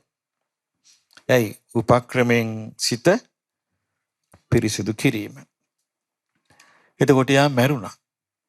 මැරලා ගිහිල්ලා කොයිද උපන්නේ? තවුතිසාවේ. දිව්‍ය පිරිවරාගත්තු දිව්‍ය අප්සරාවක්. මොග්ගල්ලාන මහරහතන් වහන්සේ දිව්‍ය ලෝක චාරිකාව වඩනකට කියනවා අනේ ස්වාමීනි මේ සියලු සැප සම්පත් ලැබුණේ මම එක කැවුමක් පූජා කරගෙන. කැවුමක් පූජා කළා මෝල් ගස් පාරකුත් කාලා මම සතියක් විඳවලා මම මේ ඔක්කොම ලැබුවා කිව්ව සැප සම්පත්. එතකොට බලන්න මේ හිත මේ සංඝානුස්සතිය රඳව ගන්න එතුමිය තුල තිබිච්ච දක්ෂතාවය. එහෙනම් කවුරුවත් පිටස්තර කෙනෙක් නෙමේ තමන්ගේ ආරක්ෂාව තමන්ට සපයන්නේ. තමන් පුරුදු කරන්නා වූ ධර්මයයි. හිත පිරිසිදු වෙනවා. එතකොට සංඝානුස්සතිය වඩනවා නම් හිත ඔන්න මේ පාර අවස්ථාවල් ලැබුණා මේ ටික කලකට කලින් මේ ආංගුලිමාල මහරහතන් වහන්සේගේ ධාතුන් වහන්සේලා තිබිලා පිරිසකට කිව්වොන්න වන්දනා කරගන්න පින් කරගන්න අවස්ථාව තියෙනවා කියලා. ඉතින් එතකොට පින් කරගන්න ගුණ සංඝ ගුණ මෙනෙහි කර වඳින්න අවස්ථාව ලැබුණා. එතකොට උපක්‍රමයෙන් පිරිසිදු ඉස්සෙල්ලා කිව්වේ බුදුරජාණන් වහන්සේ උපමාව මොකද්ද? හිස පිරිසිදු කිරීම බුද්ධානුස්සතිය. කාය පිරිසිදු කිරීම ධම්මානුස්සතිය. කතංජ බික්කවේ උපක්ලිට්ඨස්ස වත්තස්ස උපක්කමේන පරියෝදපනා. කිලුට වෙච්ච වස්ත්‍රය පිරිසිදු කරනවා වගේ කියනවා සංඝානුස්සතිය. කියන කිලුට වෙච්ච වස්ත්‍රය පිරිසිදු කරන්න උණු වතුරයි කාරණුයි වතුරයි ගොමයි මේවත් ඒ කාලේ තිබිච්ච දේවල් රස්නි වතුරේ දාලා පෙගෙන්න දාලා ආතුල්ල වස්ත්‍රේ ඉන්නකොට මොකද වෙන්නේ? වස්ත්‍රේ පිරිසිදු වෙනවා. මේ වගේ කියනවා කිලුටු වෙච්ච හිතක් තියෙන කෙනා සංඝානුස්සතිය භාග්‍යවතුන් වහන්සේගේ ශ්‍රාවක සංඝයා ගැන සීකර කර ඉන්නකොට කිලුටු වෙච්ච හිතක් තියෙන කෙනා ශ්‍රාවක සංඝයා ගැන සීකර කර ඉන්නකොට හිත පහදින්න ගන්නවා. කවුරු ගැනද? ශ්‍රාවක සංඝ රත්නේ ගුණ ගැන. සාරිපුත්ත මහරහතන් වහන්සේ ගැන මෙනෙහි කළත්, මහා මොග්ගල්ලාන මහරහතන් වහන්සේ ගැන මෙනෙහි කළත්, මහා කාශ්‍යප මහරහතන් වහන්සේ ගැන මෙනෙහි කළත්, ආනන්ද මහරහතන් වහන්සේ ගැන මෙනෙහි කළත්, සමස්ත ශ්‍රාවක සංඝයා ගැන මෙනෙහි කළත්, එයාට පුළුවන් නම් මේ සංඝයා තුළ තියෙන සුපටිපන්න ගුණේ, උජුපටිපන්න ගුණේ, ඥායපටිපන්න ගුණේ, සාමිජිපටිපන්න ගුණ කියන මේ ශ්‍රාවක සංඝයාගේ ගුණ මෙනෙහි කර ඉන්න ඒ වෙලාවට හිත පහදිනවා. හිත පහදුනාම හිත ප්‍රමුදිත වෙනවා. ප්‍රමුදිත වෙනවා කියන්නේ හිත හොඳට අර අලුත් ගතියක් නැවුම් ගතියක් හිතේ ඇති වෙනකොට අර අකුසලයේ පිහිටන්නේ නැතු යනවා. එහෙනම් අකුසලයේ කිලිටු වෙච්ච හිතේ ප්‍රමුදිත බවක් නැහැ. ප්‍රමුදිත බව තියෙන්නේ පිරිසිදු වෙච්ච සිතේ. ඉතින් ඒ විදිහට වාසය කරද්දී අරිය ශ්‍රාවකයා සංඝුපෝසතං උපවසති. සංඝ උපෝසතේ වාසය කරන්නේ. එතකොට ආර්ය උපෝසතේට අයිති දේවල් බලන්න. බ්‍රහ්ම උපෝසතය, ධම්ම උපෝසතය, සංඝ උපෝසතය. මේ ඔක්කොම ආර්ය උපෝසතේ කොටස්. දැන් බලන්න එතකොට අපි හිතන් හිටියේ උපෝසතේ කියපු ගමන් මොකද්ද? දැන් සුදුරෙද්ද ඇඳගත්තා සිල්පදාට සමාදන් දැන් අපි හරි කියලා. එතකොට මේ කොච්චර දෙයක් තියෙනවද වීරියෙන් යුක්තව කරන්න. ඊළඟට ඒක දේශනා කරනවා. එතකොට යා සංඝයා සමග වාසය කරනවා කියනවා සංඝෝපසතේ සමාදන් වෙලා ඉන්නකොට. සංගංචස් ආරබ්බ චිත්තම් පසීදති. සංඝයා ආරබ්බයා තමයි ඔහුගේ සිත පිරිසිදු පැහැදිලා තියෙන්නේ. එතකොට අර අකුසල් හිටින්නේ නැහැ. දැන් බලන්න අර කැවුම පූජා කරපු උපාසිකාව කිසි අකුසලයකට තමන්ගේ හිතට වැද්ද ගන්න ඉඩ දුන්නේ නැහැ නේද? නමුත් සාමාන්‍යයෙන් අපි ගමු අද වර්තමාන ගතොත් ඔන්න තමන් ඉන්නවා. තමන් ඔන්න පොයි දවසේ මේ සීල් ගන්න ඇවිල්ලා ඉන්නවා කියමු. වාල්ව ඉන්න මල්ල වදිනව ඇඟේ. ඕකම ඇති මෙනෙහි කර දවස් මේ ගෑණි මේ මල්ල හේතු කරලා තියෙනවා මට. ඊට පස්සේ මෙයා ධනිෂෙන් තල්ලු කරනවා. ඉතින් අර මනුස්සයා දන්නේ ආයි 80න් ආයි ලංකොන්නවා අරක. එතකොට හිතනවා මේ ගෑණි එකට එක කරනවා මට මේ. ඊට පස්සේ අර කුසල් මෙනෙහි කිරිල්ලන්නේ ආ ළඟ වාඩි වෙලා ඉන්න එක්කිනා කෙරෙහි පුපුර ඉන්නවා. කුසල් මාත්‍රයක් හටගන්න. එහෙම දේවල් වර්තමානයේ හරියට වෙනවා. මොකද මේ හේතුව මේ අපි කොච්චර එතකොට බලන්න අපේ මේ සසර ගමනේ මොනතරම් බැරෑරුම් තත්වයකද අපි මේ ඉන්නේ. අපි ඉන්නේ සතර ගමනේ කොච්චර අනතුරුදායක තත්වයකද. ආඩම්බර වෙන්න කියලා මොකවත් නැහැ. ඉතින් එතකොට සංඝයාගේ ගැන මෙනෙහි කරනකොට ඔන්න අකුසල් දුරු කරගන්න පුළුවන්. ඊළඟට කියනවා විසාකා උපක්‍රමයෙන් සිත පිරිසිදු කරගත යුතුය. දැන් උපක්‍රමයෙන් සිත පිරිසිදු කරන්න කිව්වා බුද්ධානුස්සති, ධම්මානුස්සති, සංඝාන. ඊට පස්සේ උපක්‍රමයෙන් පිරිසිදු කිරීම තමයි තමන්ගේ සිල් මෙනෙහි කරන්න. උපක්‍රමයෙන් සිත පිරිසිදු කරගන්න ක්‍රමයක් කිව්වා. මොකද්ද?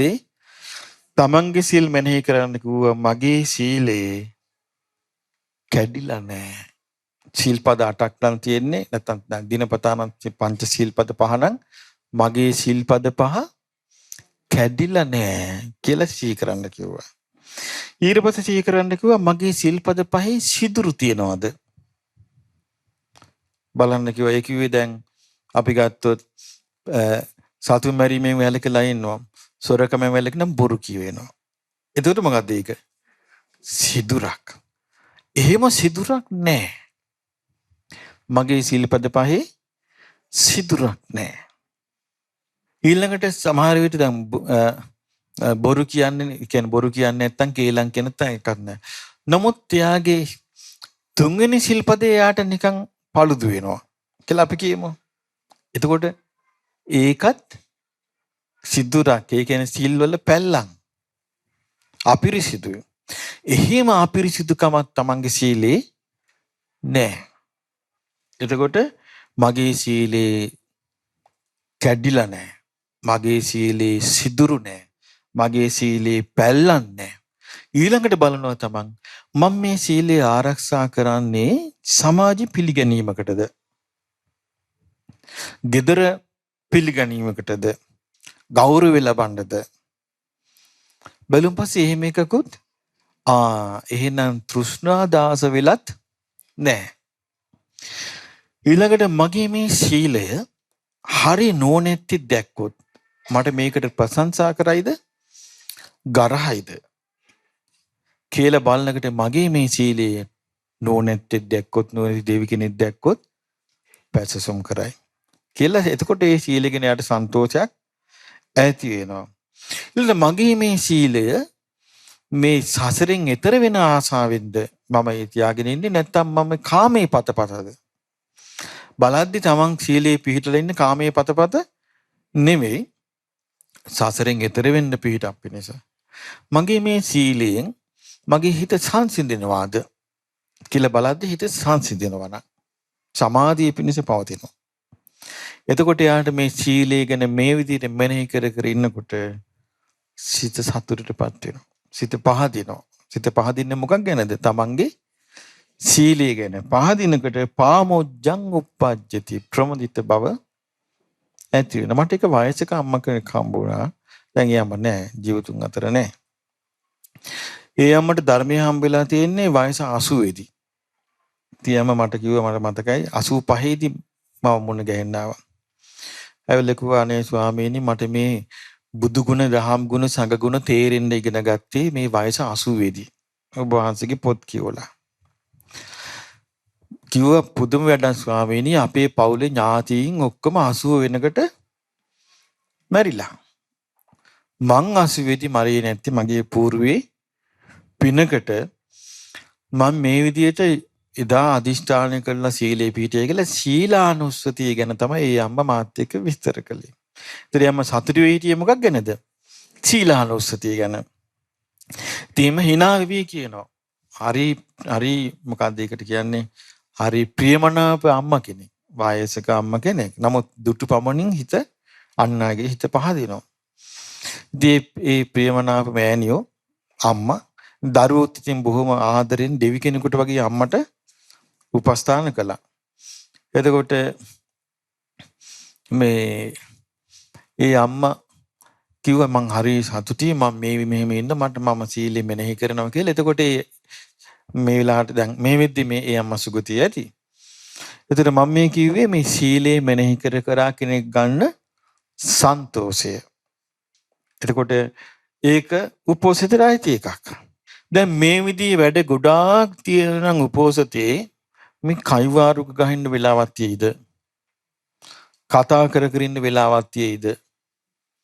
අනුන්ගේ ඕපදූප, අනුන්ගේ ඇදකුද, අනුන් කාපු බීපු, අනුන්ගේ කසාද මේව ගැන කතා කර ඉන්න අවස්ථාවක් තියෙයිද? නෑ. එතකොට බුදුරජාණන් වහන්සේ වදාළ මේක මොන වගේද? කලින් ගත්තේ මොකද්ද? ඉස්සලම උපමාව හිස සේදීම වගේ. ඊළඟ එක ඇඟ සේදීම වගේ. ඊළඟ එක වස්ත්‍රයේ සේදීම වගේ. මේකේ තියෙන විසාකා මෙය කණ්ණාඩිය පිරිසිදු කිරීම වගේ. කණ්ණාඩිය පිරිසිදු කරන්න තෙලුයි ඒ කාලේ. තෙලුයි, අලුයි, රෙදි කෑල්ලකුයි. තිබිලා ඒක දාලා අතුල්ලනකොට කණ්ණාඩිය පිරිසිදු වෙනවා කියනවා. ඉතින් මේ කාලේ අපි ගත්තොත් එම කණ්ණාඩිය පිරිසිදු කරන්නේ සාමාන්‍යයෙන් කඩදාසියක් අරගෙන වතුරේ තෙමලා ගත්තාම කණ්ණාඩිය පිරිසිදු කරන්න පුළුවන්. ඒක කඩදාසියක් අරන් වතුරේ තෙමුන පැත්තකින් තිබ්බට කණ්ණාඩිය පිරිසිදු වෙන්නේ නැහැ. ඒක අරගෙන අතින් අතුල්ලන්න ඕනේ. එතකොට තමයි කණ්ණාඩිය පිරිසිදු වෙන්නේ. එතකොට කණ්ණාඩිය පිරිසිදු වෙනවා වගේ තමයි කියනවා සීලය. ඇයි? තමා දිහානේ බලන්නේ. සීලයෙන් බලන්නේ කවුරු දිහාද? තමන් දිහා බලන්නේ. අද කාලේ මේ මිනිසුන්ට මේ හැකියාවල් ගොඩාක් අඩුයි. මේක බොරුද මම මේ හැකියාවල් අඩුයි කීම? මේ හැකියාවල් අඩුයි කියලා කියන්නේ මොකක්ද? ඒකට අපි දැන් ඔය කියන්නේ මොකද්ද? ඍණාත්මකයි එහෙම කියේ. ඍණාත්මක ධනාත්මක කියන විකාර කතා නෙමෙයි මේ කියන්නේ. මේ කියන්නේ ඇත්ත කතාව. එතකොට ඒ හැකියාවල් තිබ්බනම් ඒකත් පේනවනේ. ඒ හැකියාවල් තිබ්බනම් ඒක පේනවා. හැකියාවල් නැත්තම් ඒකත් පේනවා. ඊට පස්සේ මේ විදිහට සීලය මෙනෙහි කර සන්තෝෂයෙන් ඉන්න කෙනා, සතුටින් ඉන්න කෙනා සීල උපෝසථය වාසය කරනවා කියනවා. මොන උපෝසථයද ඒකට කියන්නේ? සීල උපෝසථයේදී වාසය කරනවා. සීලේන සද්දෙන් සංවතති. එයා වාසය කරන්නේ සීලයත් එක්ක. එතකොට මිනිස්සුන්ට බැරිද සීලයක් එක්ක වාසය කරන්න? මේ කුණ ගොඩවල් එක්ක, අවුල් එක්ක, අර්බුද එක්ක, රණ්ඩු සරුවල් එක්ක, ඊර්ෂ්‍යා කරෝධ එක්ක වාසය කරනවට වඩා සීලයක් එක්ක, සංඝයාත් එක්ක, ධර්මයත් එක්ක, බ්‍රහ්මයත් එක්ක වාසය කිරීම නරකද? ඒක කොච්චර ලාභයක්ද? ඉතින් මේ විදිහට උපක්‍රමයේ වාසය කරනවා. ඒතර බුද්ධානුස්සතිට කිව්වේ බ්‍රහ්ම උපෝසතේ. ධම්මානුස්සතිට කිව්වේ ධම්ම උපෝසතේ. සංඝානුස්සතිට කිව්වේ සංඝ උපෝසතේ. සීලානුස්සතිට කිව්වේ සීල උපෝසතේ. ඊළඟට කියනවා විසාකා උපක්‍රමේනුයි මේ කිරිටු වෙච්ච හිත පිරිසිදු කරන්න තියෙන්නේ. විසාකා උපක්‍රමයෙන් පිරිසිදු කරද්දී හිත ආර්ය ශ්‍රාවකයා දේවතා අනුසරති. එතකොට උපෝසතේ තව කොටසක් තමයි දෙවියන් ගැන සිටීම.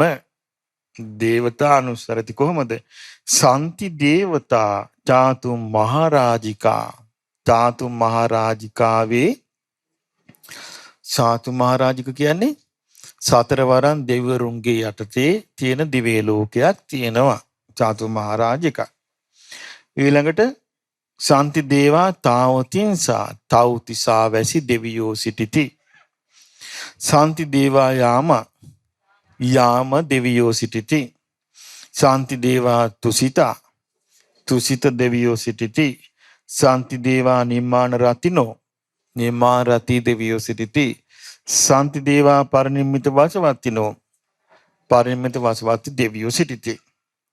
සන්ති දේවා බ්‍රහ්මකායිකා බ්‍රහ්ම ලෝකවලත් දෙවිවරු බ්‍රහ්ම රාජයෝ සිටිති. කවුද ඒගොල්ලෝ?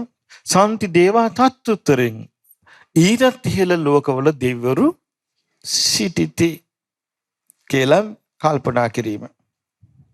කොහොමද? යතා රූපාය සද්ධාය සමන්නාගතා තා දේවතා ඊතෝ චුතා තත්තුප්පන්නා.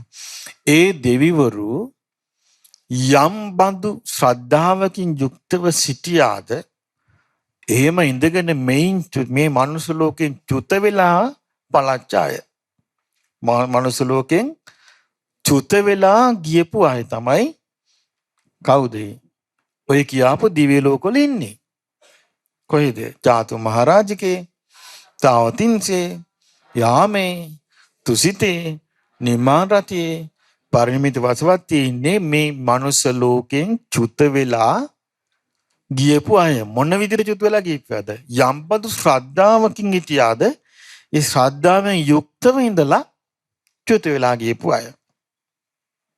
එතකොට ඊළඟට හිතනවා යා ශ්‍රාවකයා මයම්පි තථා සද්දා තථා රූපා සද්දා. මටත් තියෙනවා ඒ දෙවියන් අතර උපන්නනම් යමෙක් ඒගොල්ලෝ මනුස්ස ලෝකෙ සිටිද්දී යම් ශ්‍රද්ධාවක් තිබ්බද ඒ බඳු ශ්‍රද්ධාවක් මටත් තියෙනවා කියලා හිතන්න කියනවා. ඒ බඳු ශ්‍රද්ධාවක් මටත් තියෙනවා. යම් බඳු සීලයකින් ඉඳලා ඒගොල්ලෝ දෙවියන් අතර උපන්නාද ඒගොල්ලෝ මනුස්ස ලෝකෙ ඉඳිද්දී යම් සීලයක හිටියද ඒ බඳු සීලයක් මටත් තියෙනවා. යම් බඳු ධර්මඥානකින් යුක්ත ඒගොල්ලෝ වාසය කරලා දෙවියන් අතර උපන්නාද ඒගොල්ලෝ මනුස්ස ලෝකෙ ඉඳිද්දී යම් ධර්මඥානයක් තිබ්බද ඒ විදිහේ ධර්මඥානයක් මටත් තියෙනවා. යම් බඳු ත්‍යාගයකින් දන් දීමකින් ඒගොල්ලෝ වාසය කළාද ඒ බඳු ත්‍යාග ගුණයක් මටත් තියෙනවා කියලා කල්පනා කිරීම. යම් බඳු ප්‍රඥාවකින් ඒගොල්ලෝ මනුස්ස ලෝකේ ඉඳලා දෙවියන් අතර ගියාද ඒ මනුස්ස ලෝකේ හිටපු ඒගොල්ලන්ගේ තිබිච්ච જાතියේ ප්‍රඥාවක් මටත් තියෙනවා කියලා අර ඒ කියන්නේ මනුස්ස ලෝකේ හිටපු එක්කෙනා දෙවියන් අතරට උපද්දවන්න තරම් සද්ධාාවක්, සීලයක්, ශ්‍රුතයක්, ත්‍යාගයක්, ප්‍රඥාවක් තිබ්බාද දෙවියන් අතරට අරන් යන්න පුළුවන් තරම් බල සම්පන්න වූ සද්ධා සීල ත්‍යාග සුත ත්‍යාග ප්‍රඥා මටත් තිබෙනවා නොවේ කියලා දෙවියන්ගේ සද්ධා සීල සුත ත්‍යාග ප්‍රඥා කියන පහත් තමන්ගේ සද්ධා සීල සුත ත්‍යාග ප්‍රඥා කියන පහත් ගලප සිටීම. එහෙම ගලප ඉන්නකොට හිත පහදිනවා. කොහොමද මම මේ මනුස්ස ලෝකේ ලාමක දේවල් එක එකතු වෙලා නැහැ නොවේ. මම මේ සද්ධා සීල සුත ත්‍යාග ප්‍රඥා කියන මේ සීක බලත් එක්ක නොවේ මං ඒකතු වෙලා ඉන්නේ කියලා හිතනකොට ප්‍රමුදිත බව ඇති වෙනවා කියනවා. දැන් කියන්නේ මේක ලේසි වැඩක්ද කියලා අපට ලේසිද? මේක ලේසි නෑ. අපි මේ නිවෙන්න යන පහනේ එළිය බලන අය වගේ පිරිසක්. බොහොම දුර්වල චරිත. පොඩ්ඩක් යහම වෙනකොට හිත කලබල වෙලා හිතේ පැහැදීම නැති කරගෙන නිකන් අට්ටාලේ ඉන්නවා වගේ. චූට්ටක් යහම වෙනකොට අට්ටාලේ බිම. ඒ නිසා එබඳු එක්කෙනෙකුට අපිට මේ සම්බන්ධයෙන් අපි හිතට ගන්න තියෙන අවස්ථාව වැඩි. ඒ කියන්නේ මේ අවස්ථාව හිතින් තදින් ගන්න ඕනේ අපි. මොකද හේතුව? අපිට අනාගතයට කියලා පේන තික්මානික නෑ. මොකද පිරිහීම මිසක්. ඔබට තේරෙනවද නැහැ මේ එන්නේ පිරිහෙන බව? හැම ක්ෂේත්‍රයක්ම පිරිහෙන්නේ නැද්ද? අපි ගත්තොත් සාමාන්‍යයෙන් රටේ ප්‍රභූ පන්තිය පිරිහෙනවා. මොකද ඒගොල්ලෝ ගැන මාධ්‍ය වලින් එකිනෙකා කතා කරගන්නව දැක්කම අපිට මොකද තේරෙන්නේ? මේ මහා පිරිහීගෙන යන චරිත. දියුණු චරිත පේන තෙක් මානක නැහැ. අසවල් චරිතයේ හොඳ චරිතයක් කියලා අපිට ඇඟිල්ල දික් කරන්න චරිතයක් නැහැ. එහෙනම් අපිට මනුස්සයන් අතර හොඳ නායකත්වයක් නැහැ. නායකත්වයක් නැතුණම මිනිස්සු අතර තියෙන්න ඕනේ නීතිගරුක බවක්. අපිට නීතිගරුක බවකුත් නැහැ. පාරකයටත් නීතියක් නැහැ. ගෙයක් දොරක ක්‍රියාකාරීත්වය තුළ නීතියක් නැහැ. වෙන ගත්තත් නීතියක් නැහැ. ඒ සියල්ලම මේ එක්ක මුදලට යටත් එක්ක තමන්ගේ හැඟීමකට යටත් මොකක් හරි එකක් තියෙනවා. නීතියට ගරු කිරීමක් නැහැ. එතකොට පුද්ගලයෙකුගේ නායකත්වයකට ගරු කිරීමකුත් නැති, නීතියකට ගරු කිරීමකුත් නැති සමාජයකට සිද්ධ වෙන්න තියෙන හැම විපතක්ම වෙනවා. ඒක වළක්වන්න බෑ. ඒ බඳු පරිහානි මුඛයේ තියෙන සමාජයක මේ කියපු ශ්‍රේෂ්ඨ ගති ලක්ෂණ ඇති කරගන්න අපි සාමාන්‍යයෙන් බලවත් උත්සාහයක් ගන්න වෙනවා. එතකොට බුදුරජාණන් වහන්සේ දේශනා කරා දේවතානුස්සතිය මොන වගේද? උපක්‍රමයෙන් රත්තරන් කිලුටු වෙච්ච රත්තරන් පිරිසිදු කිරීම වගේ කිව්වා. කිලුටු වෙච්ච රත්තරන් සාමාන්‍ය පිරිසිදු කරන්න මොකද කරන්නේ? අර කෝවේ දාලා මොකද ඒ කෝවේ දාලා ගින්දරෙන් පිඹා ඒකට වමනා කරන ලුණු වර්ග දාලා උඳුන දාලා ඒ වමනා කරන බෙහෙත් වර්ග දාලා අර පිඹෙන නලයෙන් පිඹ රත්තරන් වල රොඩු ටික අයින් කරගෙන රත්තරන් පිරිසිදු කරගෙන ගන්නවා වගේ කිව්වා. දේවතානුස්සතිය වැඩිම මේ විදිහට පිරිසිදු කරනකොට එයාගේ අකුසල් නැති වෙනවා. එතකොට ඔන්න ආර්ය ශ්‍රාවකයා, ඒකට මොන උපසද කිපල්මු, ඒ ආර්ය ශ්‍රාවකයා මේ විදිහට වාසය කරාම ඒකට කියන්නේ දේවතා උපෝසතේ. දැන් එතකොට අපි උපෝසත කීයක් කියවද? බ්‍රහ්ම උපෝසතේ, ධම්ම උපෝසතේ, සංඝ උපෝසතේ, සීල උපෝසතේ, පස්වෙනි එක දේවතා උපෝසතේ. මේ උපෝසත පහෙන් සමන්විත කෙනා, මේ පහෙන් සමන්විත කෙනා මේ විදිහට මෙනෙහි කරනවා. කොහොමද මෙනෙහි කරන්නේ? භාග්‍යවතුන් වහන්සේගේ ශ්‍රාවක වූ රහතන් වහන්සේලා ප්‍රාණඝාතය අත්හැරලා, ප්‍රාණඝාතයෙන් වෙන් වෙලා, දඩමුගුරු අත්හැරලා සියලු සතුන් කෙරෙහි හිංසා කිරීමට ලැජ්ජාවෙන් දයානුකම්පාවෙන් සියලු ප්‍රාණීන් කෙරෙහි මෛත්‍රියෙන් වාසය කළාද මම අද දවසේ සතුන් මැරීමෙන් වැළකීලා සියලු ප්‍රාණීන් කෙරෙහි මෛත්‍රියෙන් වාසය කරමි. දන්න එකයි සිල්පදේ. මෛත්‍රියෙන් වාසය කරමි. ඉමිනා පහන් අංගේන අරහතං අනුකරෝමි. මම මේ අංගයෙන් රාතන් වහන්සේලා අනුගමනය කරමි. එතකොට රාතන් වහන්සේලා කරේ ප්‍රාණඝාතයෙන් වැළකීලා හිටීම පමණක් නෙවෙයි. තව මොකද කරලා තියෙන්නේ? සියලු සතුන් කෙරේ දඩමුගුරු අතෑරලා මෛත්‍රී වාසය කළා. මම ඒක දැන් සිල් සමාදන් වුණා, වාඩි වුණා, මල්ල හේතු වුණා. ඔන්න දනිසින් ගැහුවා. ඒ ආච්චි දන්නේ ආයෙත් මල්ල තිබ්බා. ආයෙ වැලමිටින් ගැහුවා. දැන් සියලු සතුන් කෙරෙහි කෙසේ වෙතත් ළඟ ඉන්න එක්කෙනා කෙරෙහි වත් කරුණාමෛත්‍රිය තියෙන්න ඕන.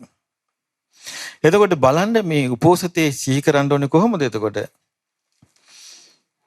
සියලු සත්වයන් කෙරෙහි සබ්බපාන භූත හිතානුකම්පී වාසය කිරීම. එතකොට උපෝසතෝච මේ උපවුත්තෝ භාවිසති. එතකොට මම උපෝසතේ සමාදන්ව වාසය කළ කෙනෙක් වෙන්නේ එතකොටයි කියනවා. උපෝසතේ සමාදන් වෙලා වාසය කළ කෙනෙක් වෙන්නේ එතකොටයි. දැන් එතකොට දැන් ඔබට මේ වගේ ධර්ම කරුණු අහනකට තේරෙනවා ඇති. මේ වගේ ජීවිතය ගත කරන කෙනෙක් දෙවියන් අතර යනවා කියන එක අద్భుත දෙයක්ද? ආශ්චර්ය දෙයක්ද? දෙවියන් අතරට යන්න පුළුවන් නේ මේ වගේ කෙනෙකුට. දැන් නමුත් වර්තමාන මිනිස්සුන්ට දෙවියන් අතරට යනවා කියන එක ආශ්චර්ය අద్భుත කාරණාවක් නේ. ඒ මොකද හේතුව? මේ තියෙන නොහැකියාව. යාව ජීවං අරහන්තෝ අදින්නාදානම් පහයි. භාග්‍යතුන් වහන්සේ ශාවකෝ රහතන් වහන්සේලා දිවි තීන තුරු සොරකම අතහැරලා දින්නාදායි දීපු දෙයක් ගන්නවා. දින්න පාටිකංකේ දීපු දෙයක් පිළිගන්න කැමති. අතේනේන සුචි භූතින සොරසිත රහිත පිරිසිදු සිතින්. කියන සොරසිතක් නැතුව පිරිසිදු සිතෙන් වාසය කිරීම. දැන් අපි කිව්ව ළඟ තියෙනවා කෙනෙකුගේ පර්ස් එකක් වැටිලා. දැන් සොරසිත රහිත කෙනා මොකද කරන්නේ? ඒක දැක්ක ගමන් මේ කාගේ හෝ මුදලක මේට හානි නොවේවා කියලා ඒක ගන්නවා. අරගෙන අපිට බාර දෙනවා මේන් කෙනෙකුගේ මුදලක් තියෙනවා මේට හානි නොවේවා. ඒ මොකද්ද? සොරසිත නැතිකම. ඇයි ඒකේ යාගේ බලාපොරොත්තුව මොකද්ද? මේ ඒ හිමිකරුවාට ලැබේවා කියන එක. මට මතකයි එක දවසක් ඒ වගේ එකක් වුණා. ඉතින් හොඳ දේවල් වෙලා තියෙනවා.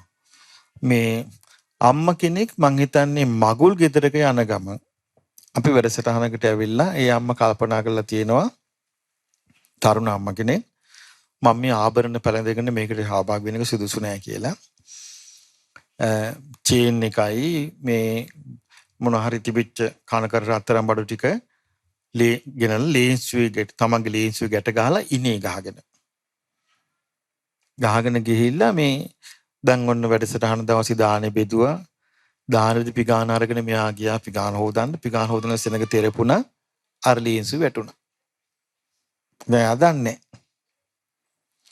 එතකොට මේ මං හිතන්නේ මේ සමිතියේ හිටපු උපාසක පින්වතෙක් මේක අහුලගෙන ගෙනල්ලා දුන්නා. මේ රත්තරන් බඩ පොට්ටනියක් පැටලා තියෙනවා කියලා.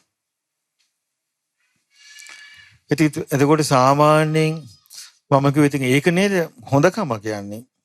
ඒ කියන්නේ ඔහු සතු දේ ඔහු සතු වේවා. ඒ කියන්නේ තමන් දැන් මා සතු දේ මා සතු වේවා කියන හැඟීම මට තියෙනවා නම් අනිත් එක්කෙනාට තියෙන මොකද්ද? ඔහු තමා සතු දේ තමා සතු වේවා. දැන් අපි නොදන්නා කමකින් වැටෙනවා මොනවා හරි. පස්සේ අපිට වෙනම පරිස්සම් කරන්න වුණා. මෙහි කොල්ල කිල්ල සෙට් එකක් ඇවිල්ලා හිටියා ටෙලිෆෝන් උස්සන. අපිට ඊට පස්සේ කියන්න සිද්ධ වුණා තමන්ගේ මොබයිල් ෆෝන් පරිස්සම් කරගන්න මෙහි කොල්ල ටිකක් ඇවිල්ලා ඉන්නවා හිමීට මොබයිල් වලට විදින. මේ බණ අහන්න වගේ ඇවිල්ලා පැත්තකින් ඉඳලා ටෙලිෆෝන් එක උස්සන් යනවා. එතකොට බලන්න මේ අනුන් සතු දිහා පැහැර ගන්න අදහසින් ඇවිල්ලා වාඩිලා ඉන්නකොට ගුණධර්ම කියන එකේ කැලි ඉතුරු වෙනවද? එතකොට මේවෙන් අපිට පේන්නේ මොකද්ද? හරියට තේරුම් ගන්නේ නැති ජීවිතේ. දැන් තේරුම් ගන්න එක්කෙනා කොහොමද කරන්නේ? දින්නාදායි දීපු දේ විතරක් ගන්නවා. දින්න පාටිකංකි පිළිගන්නවා. සොර රහිත පිරිසිදු සිතින් වාසය කරනවා. දැන් අපි කෙනෙකුට නොදියුණු කමක් නිසා තවත් දෙයක් දැක්කොත් අනේ මේ જાති එකක් මටත් තියෙනවා නම් හොඳයි කියලා හිතෙන්න පුළුවන්. ඒක හොරකමක් කියලා හිතන්න එපා. අපි කෙනෙක් ගාව තියෙන හොඳ ෆෝන් එකක්. මේ જાති ෆෝන් එකක් මටත් හොඳයි කියලා හිතෙනවා. එයාගේ ෆෝන් එකේ හිතපු ෆෝන් එක වැටෙනවා. එයාගේ අතින්. එතකොට සිල්වත් එක්කෙනා මොකද කරන්න ඕනේ? දුවලා ගිහිල්ලා ඒ ෆෝන් එක අරගෙන යාට දෙන්න ඕනේ. එයාගේ හිතේ ආසාව වෙන එකක්. සීලේ වෙන එකක්. එතකොට සීලයට එතකොට යාගේ හිතේ කිලුට මැඩලගෙන සීලේ බලවත් උන්නේ නැද්ද? සීලේ ඒ කියන්නේ හිතේ යම් කිලුටක් තිබ්බද ඒ කිලුට මැඩගෙන සීලේ බලවත් උනා. ඒ නිසා ඒ කිලුටක් උනේ නැහැ. අයියා ඒ තමන් ආස කරපු ෆෝන් එකම කාගේ හරි ෆෝන් එකක් එයා ඒකට ආස කළා. මේ යති ෆෝන් එකක් මටත් තියෙනවා නම් හරි ෂෝක් කියලා. ඒ ෆෝන් එක මෙයාගේ අතින් අර නොදැන එක වැටුණා. දැන් යාට ඕනනම් හොරෙන් ගන්න පුළුවන්. එතකොට ඒ කිලුට. එතකොට කිලුට නොවි තියෙන්න නම් එයා ඒක අරගෙන දෙන්න ඕනේ. එතකොට යා කිලුට ජය ගත්තා. සීලේ බලවත් වුණා. ආන් එහෙම තමයි උපෝසතේ රකින්නේ. ඊළඟට තියෙනවා යාව ජීවං අරහන්තෝ අබ්‍රහ්මචර්යම් පහාය බ්‍රහ්මචාරී. රාතන් වහන්සේලා අබ්‍රහ්මචාරී ජීවිතේ දුරු කළ දිව්‍ය අතිතෙක් බ්‍රහ්මචාරී වෙන්නවා. ආරාචාරී විරතා මේ තුනා ගාම ධම්මා. ග්‍රාම්‍ය ධර්මයක් වූ ග්‍රාම්‍ය ධර්මයක් කියන්නේ නොදියුණු.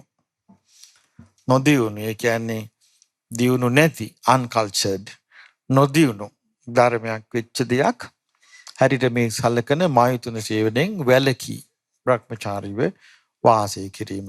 එතකොට උපෝසතේ රකින්න දවසට එයා ඒ ශක්තිය ගන්න කවුරු ගැන සිහි කළාද? රහතුන් වහන්සේලා ගැන මෙනෙහි කර තමයි ඒ හැකියාව ගන්නෙ. ඉතින් බලන්න දැන් ඔය කවුද සුභා වගේ රහත් භික්ෂුණීන් වහන්සේලා නේද? අර දූර්තේ කැවිල්ලා පාර හරස් කරගෙන ඉඳලා ඒ වර්ණනා කරපු වර්ණනා කිරිල්ල ඔලොමොට්ටල ගෑණියෙක් ඇහුවනම් මොකද වෙන්නේ? සිවුරුත් දාලා අනේ යන් මට ඔයා වගේ කෙනෙක් හම්බ වෙන්නේ නැහැ කියලා යන්න. ආරේක මොකද්ද උනේ? අර මනුස්සයගෙන් ඇහුවා මොකද්ද මිනිහෝ මේ කරදරේ? මොකේද මෙච්චර මේ ආසා කර වර්ණනා කරන්නේ කියලා ඇහුවා. එතකොට මොකද්ද කිව්වේ? උඹේ අස් දෙක මේ ඔක්කොම කොල්ලේ කිව්වා. එහෙනම් ගනින් මේ කරදරේ කියලා ඇහැ උදරලා දුන්නා. බලන්න මේ බඹසර කියන එකේ පිටපු බලේ පුදුම බලයක් නේ. ඒකට මේ බඹසරේ ඒ රහතුන් මෙනෙහි කොට බඹසර වැසීම උපෝසතේ.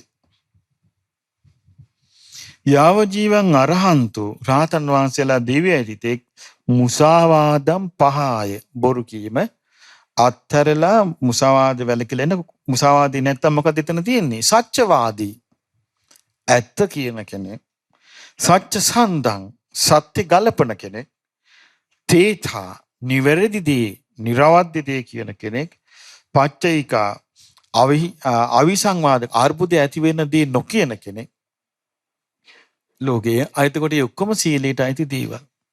එතකොට මේ ඒ විදිහට වාසය කරන කෙනා මම අද රහතන් වහන්සේ අනුගමනය කරනවා. ඒතර හැම එකක් ගැනම යා සීලයේ පිළිබඳ යා සවිය ගන්න මොකක් මෙනෙහි කළාද? මම රහතන් වහන්සේ අනුගමනය කරනවා. මම රහතන් වහන්සේ අනුගමනය කරනවා කියයි ඒකට යා ශක්තිය ඇති කරගන්නේ නැත්තම් මේ හිතේ මේ බොළඳ බවත් එක්ක එහෙම මුකුත් ගුණවන්තකම් පිහිටන්නේ නැහැ. යාව ජීවං අරහන්තෝ සුරාමේරේ මජ්ජපමා දට්ඨානම් පහාය. දිව්‍යතිතෙක් රහතන් වහන්සේලා සුරා මේරය මද්ය කියන මෙව්වා. පමාදට්ඨාන කියන ප්‍රමාදය ඇති කරවන. මද්ය කිව්වේ මද්යසාර. සුරා කිව්වේ සුරාව. මේරය කිව්වේ මත් වෙන දේවල්. තව තියෙන. ඒවා සම්පූර්ණයෙන්ම බැහැර කළා. වාසය කරනවා රාතන් වහන්සේලා අනුගමනය කරලා. ඊළඟට කියනවා යාව ජීවං අරහන්තෝ ඒක භක්තිකා. රාතන් වහන්සේලා දිව්‍ය ඇතිෙක් දවල් වරුවේ දානේ වැළඳුවේ. රත්ූපරතා රාති වැළකුණා. විරතා විකාල භෝජන විකාල භෝජනේ වැළකී වාසය කළේ. මමත් අද දවසේ ලස්සනයි මේක තියෙන කතාව. අහම් අජ්ජ ඉමංච රත්තින් ඉමංච දිවසං. අද මම මේ රාත්‍රියේත් මේ දවසේත් මේ කොහොමද ඒකේ තියෙන්නේ මේ රාත්‍රියේත් මේ දවසේත් ඒක භක්තිකෝ. උදේ වරුවේ විතරක් ආහාර ගන්න කෙනෙක් මම රාතන් වහන්සේ අනුගමනය කරමි. රාතන් වහන්සේලා එතකොට අනුගමනය කරමි කියයි මේ කෙනා උපෝසතේ සමාදන් වෙලා ඉන්නේ. එතකොට මෙයා ගෝපාල උපෝසිතයක් වෙනවද මෙයාට දැන්? අද උදේ කෑව හරි ගියේ නෑ පාන් කෑල්ලක් හම්බ වුණේ. මොන දවල් ගැන හිතන ඕන දවල් කාලේ හම්බ වුණා අර බෝංචිත් අමුයි. පාරිපුත් හරි නෑ පාරිපුත් බාගෙට තැම්බිලා මේ මිනිසුන්ට මේක උයාගන්න තේරෙන්නේ නෑ මේක. එහෙම කී කණායි නැද්ද? ඉන්නවා. රාතන් වහන්සේව මෙනෙහි කර කර හිටියොත් රාතන් වහන්සේලා අනුගමනය කරගෙන මං අද වාසය කරමි කියලා අර අකුසල් තමන්ව මැඩලන්න අවස්ථාවක් තියෙනවද? නෑ. ඇයි හේතුව? තමන් අකුසලයේ මැඩල ඉන්නේ. එතකොට අර බාහිර අකුසලයකින් තමන්ව මැඩලන්න බෑ. යාව ජීවං අරහන්තෝ රාතන් වහන්සේලා දිව්‍ය ඇතිතුරා නච්ච කිව්වේ නෘත්‍ය ගීත ගායන වාදිත වාදන විසූක දස්සන විකාර දර්ශන මාලා මල් මාලා ගන්ධ විලේපන සෙන්ට් වර්ග ධාරණ මණ්ඩන සරසිලි විභූෂණට්ටාන වෙන වස්ත්‍ර වලින් සරසිලි මේවා රාතන් වහන්සේලා කළේ නෑ. මේ රාතන් වහන්සේලා ඒ කිසි දෙයක් නැතුව වාසය කළේ. මං අද ඒ කිසි දෙයක් නැතුව වාසය කරනවා. මේක බලන්න මේක තමයි මේක හොඳ ජීවිතේ ඒ රාතන් වහන්සේලාගේ ජීවිත රටාව වෙනුවෙන් තමන්ගේ ජීවිතේ පරිත්‍යාග කිරීමක් නැද්ද? තියෙනවා. මේක නිකන් චාරිත්‍රයක් ඉෂ්ට කිරීමක් නෙමෙයි. ඒ කියන්නේ රාතන් වහන්සේලා මෙහෙම කළා. රාතන් වහන්සේලා මෙහෙම කළා. රාතන් වහන්සේලාගේ ජීවිතේ සිහි කර තමන්ගේ ජීවිතයේ සියලු දේවල් තමන් අද කැප කරනවා. ඒ රාතන් වහන්සේලා මෙහෙම කළේ. රාතන් වහන්සේලා මෙහෙම කළේ. කී හිතා කැප කරනවා. ඒ කැප කරලා මමත් අද මම මේ රාත්‍රියත් මේ දහවලත් ඒ විදිහට වාසය කරනවා කියනවා.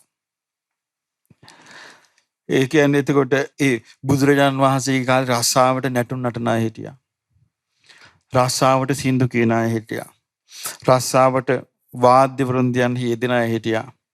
රස්සාවට මල් මාලා සරසන අය හිටියා. එතකොට මේ අය ඔක්කොම උපෝසත දවසට මොකුත් නැහැ. උපදවසේ රහතන් වහන්සේලා මුල් කරගෙන කැප වෙලා. එතකොට මේක කියන්නේ. එතකොට මම අද මේ අංගයෙන් රහතන් වහන්සේලා අනුගමනය කරමි. මේක තමයි මගේ උපෝසතේ කියා හිතනවා කියන එකක් ගානේ. මේක තමයි මගේ උපෝසතේ මේක තමයි. අද වුණේ අපි ඔක්කොම නිකන් ලාවට ගත්තනේ ඔන්න උදේට ආවා. සිල් සමාදන් වුණා. රසෝයි කියෝ හිටියා. එක්ක මොනවා හරි කාගේරි ඇදකුද බල හිටියා. මොනවා හරි කෑවා. කාපු දේ අඩුපාඩු කතා කර හිටියා. ඔන්න හවස් වෙනකොට කෙඩෙත්තුයි. හවස් වෙච්ච ගමන් ඉතින් සීල් මුදෝල යන්න මොනවා හරි ව්‍යාගෙන කන්න. එහෙම රටාවක් නේද අපි පුරුදු වෙලා තිබිච්ච රටාව. ඒ රටාවට පුළුවන් ද මේ සසර ගමන යන එක්කෙනා දෙවියන් අතට අරන් යන්න? බෑ. නැත්තම් මේ මැරෙන දුගතියේම උපදින්නේ කොහොමද? යාව ජීවං අරහන්තෝ උච්චාසයන මහාසයනම් පහය. රහතන් වහන්සේලා දිව්‍ය ඇතිතෙක් උච්චාසයන මහාසයන. උච්ච කුලීන කියන්නේ උසස් කුලී. එතන උච්ච සයන කියන්නේ උසස් ආසන. උසස් ආසන කියන්නේ ගොඩක් වටිනා ආසන. මහා ආසන කියන්නේ ලොකු වටිනා ලොකු ආසන. මේවනිද ඔය ලොකු මිනිස්සු ගෙල්ල වාඩි වෙලා ඉන්න ආසන රජවරු සිටුවරු ලොකු ගෙවල් වල තියෙන. ඒකට ඒ වගේ ඒවා අතහැරපු පිරිසක් තමයි රහතන් වහන්සේලා. පටිවිරිතා නීච සෙය්‍යං කප්පේන්ති. රහතන් වහන්සේලා නීච සෙය්‍ය. එතකොට නීච කියන්නේ එතන මොකද්ද? නීච කියන්නේ පහත්. පහත් ආසනේ. ඒ කිව්වේ එක පැදුරේ එක පොඩි ඇඳක මේ වගේ පුංචි තැනක තමයි රහතන් වහන්සේලා. ඇයි ඒ වගේ කැපවීමෙන් තමයි උන්වහන්සේලා රහත් උනේ. කොච්චර කැපවීමෙන්ද රහත් වෙලා තියෙන්නේ? බුදුරජාන් වහන්සේ වදාළ මහණෙනි, ඉස්සර මේ පැවිදි වෙන අය සතපෙද්දි ලී කොට්ට ඔලුවට තියාගත්තා. ඒ කාලේ රහත් පිරිස වැඩි කිව්වා. පුළුන් කොට ඔලුවට ආපු දවස් ඉඳලා ආඩු වේගන ගියා කිව්වා. දැන් බලන්න චූටි එකෙන්. දැන් මේ කාලේ අපි ලී කොට්ටේ ඔලුව තියාගත්තා කියලා ගුණයක් වෙටෙන්නේ නැහැ. ඒ මේ කාලේ ගුණයට තමයි අපි තන දෙන්න ඕනේ. ඔලුව තියෙන එකට නෙමෙයි. ඒ මේ කාලේ පරිහානිය තියෙන. ඉතින් මේ විදිහට කල්පනා කළා වාසය කරන කෙනා රහතන් වහන්සේලා අනුගමනය කරනවා. එතකොට බුදුරජාන් වහන්සේ ඔන්න දැන් සම්පූර්ණ කරනවා. විසාකා මෙසේ ආර්ය උපෝසතය වෙයි. එතන මේ ආර්ය උපෝසතයේ අංග කීයක්ද?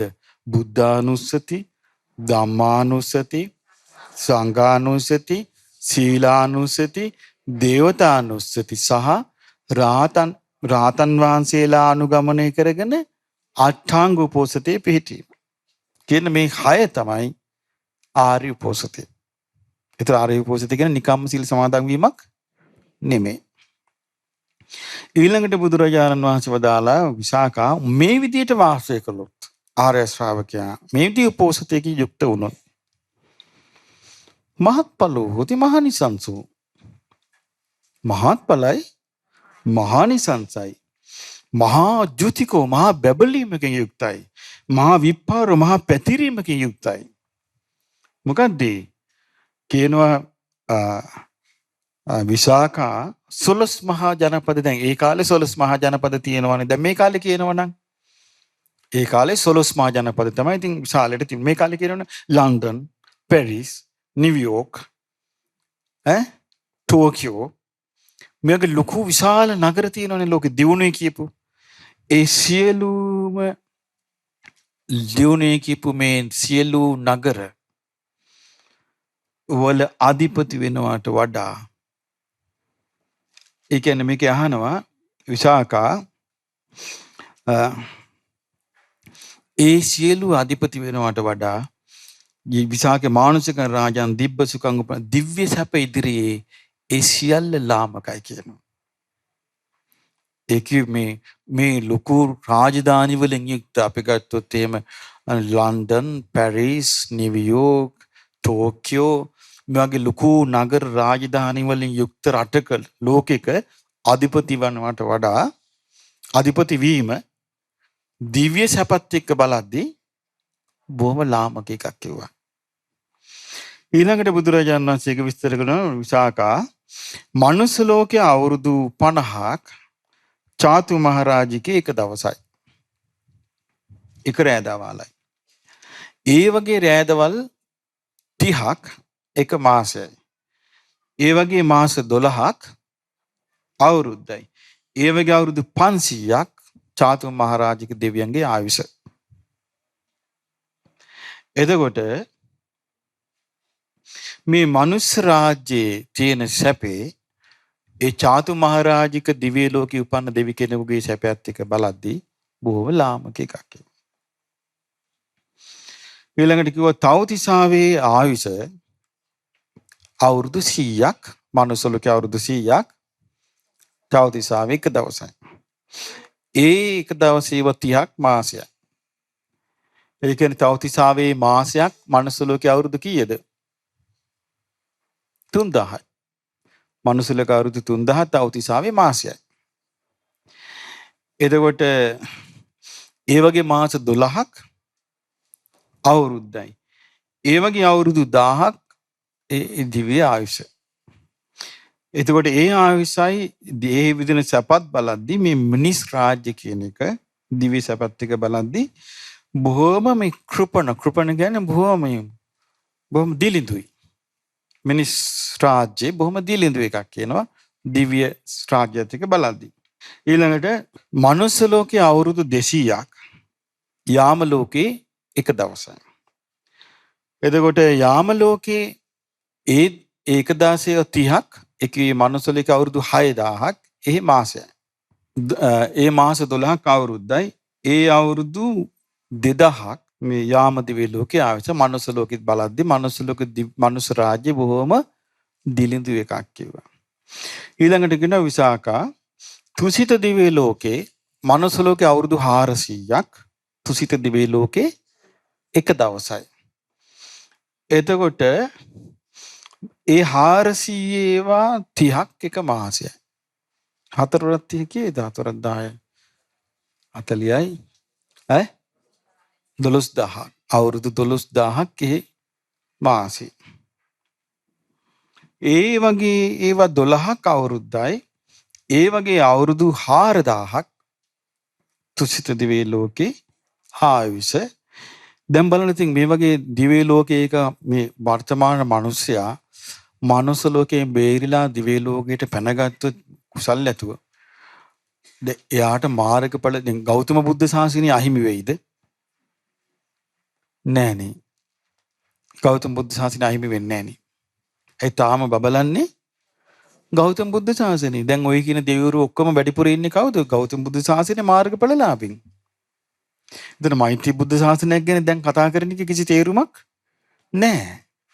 ඇයි ගෞතම බුද්ධ ශාසනයේ තියෙන යුගයේ. ඊළඟට නිම්මාන රතියේ මනුස්ස ලෝකයේ අවුරුදු 800ක් නිම්මාන රතිය එක දවසයි. ඉතින් ඒ වගේ ඒවා 30ක් මාසයයි. ඒ මාස 12ක් අවුරුද්දයි. ඒ වගේ අවුරුදු 8000ක් ඒ ආයුෂ. ඉතින් මනුස්ස ලෝකේ රජකම බලද්දී හරිය දිලිඳු එකක් කිව්වා. දැන් අපිට පේනනේ මේ ලංකාවේ රජකම් කොච්චර දිලිඳුද කියලා. ඒ නිසා බොහොම දිලිඳු එකක්. ඊළඟට මනුස්ස ලෝකයේ අවුරුදු 1600ක් පරිනිම්මිත වාසවත් දිව්‍ය ලෝකයේ එක දවසයි. ඒ වගේ මාසයක් ඒ වගේ ඒව දවස් 30ක් මාසයයි. ඒ මාස 12ක් අවුරුදු ඒ අවුරුදු 16 වාස සහසනේ අවුරුදු 16000ක් එහි ආයුෂ කියනවා. ඊට පස්සේ බුදුරජාණන් වහන්සේ මේක කියලා කියනවා මේ මනුස්ස ලෝකේ රාජ්‍ය සැපේ ගත්තොත් හරි දිලිඳුයි කියනවා. දිව්‍ය ලෝකේ රාජ්‍යත් එක්ක බලද්දී. ඊට පස්සේ බුදුරජාණන් වහන්සේ ගාථා ටිකක් වදාරනවා. පානන්න හානේ නචදින්න මාදිසේ සතුම් මරන්න එපා. සොරකම් කරන්න එපා. මුසාන භාසේ බොරු කියන්න එපා. නච මජ්ජ පෝසියා මත්පැන් බොන්න එපා. අබ්‍රහ්මචර්යා විරමයේ මේ තුනා මෛතුන ධර්මයෙන් වෙන් වෙලා අබ්‍රහ්මචාරී වෙන් වෙලා වාසය කරන්න. රත්තින්න බුඤ්ජයේ විකාල භෝජනං රාත්‍රියේ විකාල භෝජනේ නොකර ඉන්න. මේ විපෝසිතය ගැන කියන්නේ. මාලන්න ධාරේ මල් මාලා දරන්න එපා. නච ගන්ධමාචරේ සෙන්ට් වර්ග එපා. මංචේ චමායංච සයේත සන්තති පහත් ආසනයක සැතපෙන්න. ඒතංහි අට්ටංගික මාහු පෝසිතං. මේක රහතන් වහන්සේලා කරපු ගාථාවක්. ඒක තමයි කියනවා අට්ටංගික උපෝසතේ. බුද්දේන දුක්ඛන්ත ගුණා පකාසිතා. මේ දුකෙහි කෙලවරටපත් වූ ඒ කියන්නේ දුක අවසන් කළ භාග්‍යවතුන් වහන්සේ බුදුරජාන් වහන්සේ විසින් තමයි මේ සීලේ වදාළේ. මේක ලස්සන උපමාවක් කරන චන්දෝච සූර්යෝච උබෝ සුදස්සන මනා දෙකුන් ඇති චන්ද්‍රයා සූර්යයා ඕභාසයන් අනු පරියන්ති යාවතා යම්තාක් මේ ලෝකෙ එළිය කරද්ද තමෝනුදාතේ පන අන්තලික්කා. එතකොට මේ අන්තරීක්ෂයේ ආලෝක කරමින් ආකාශයේ දිශාව එළිය කරමින් සිටිද්ද ඒ තස්මින් යං විජ්ජති අන්තරේ ධනං. එතකොට මේ හිරු සඳුකින් එළිවෙන ලෝකේ යම් ධනයක් ඇද්ද?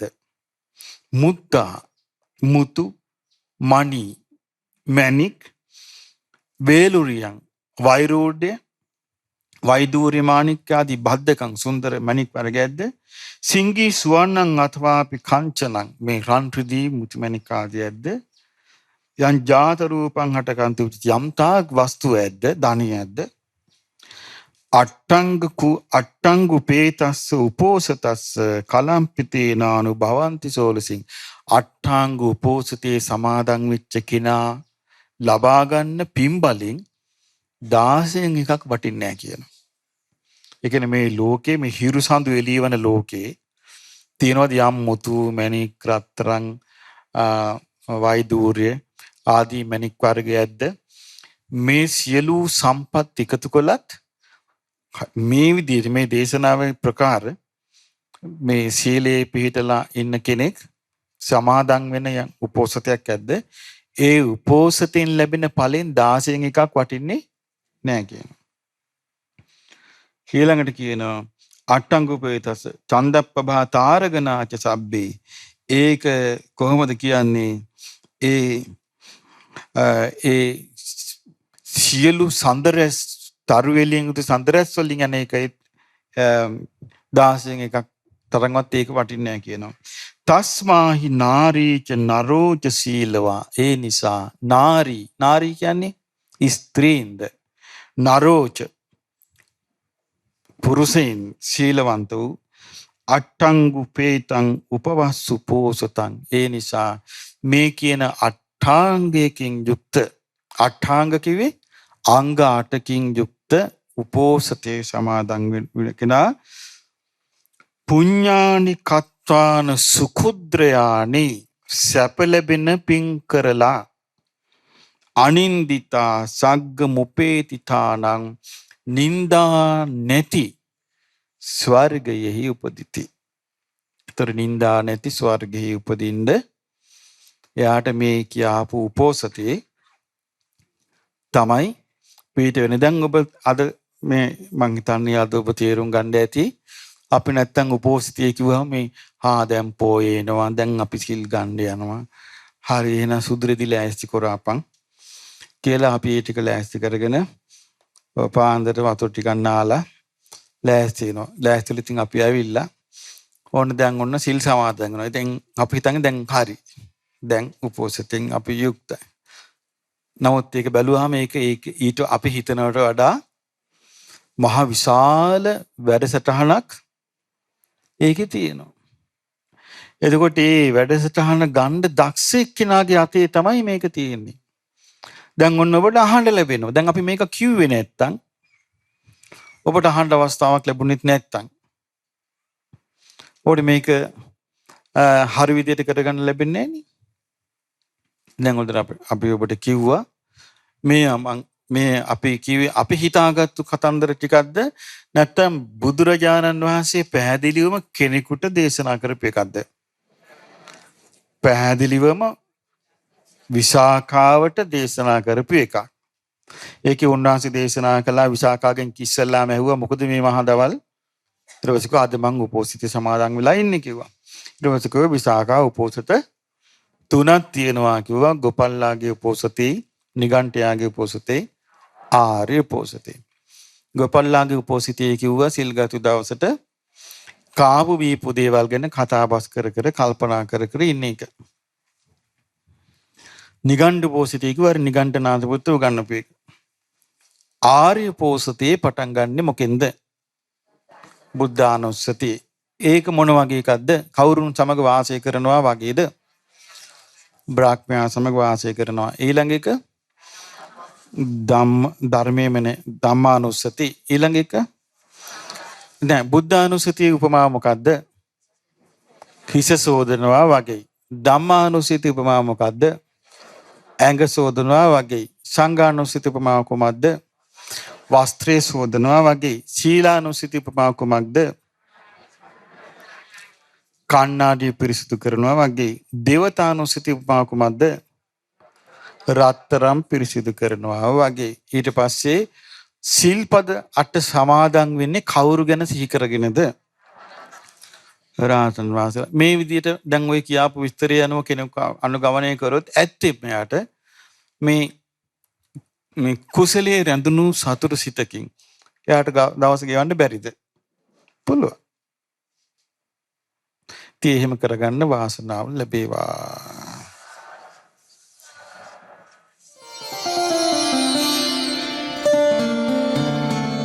අමාදම් විල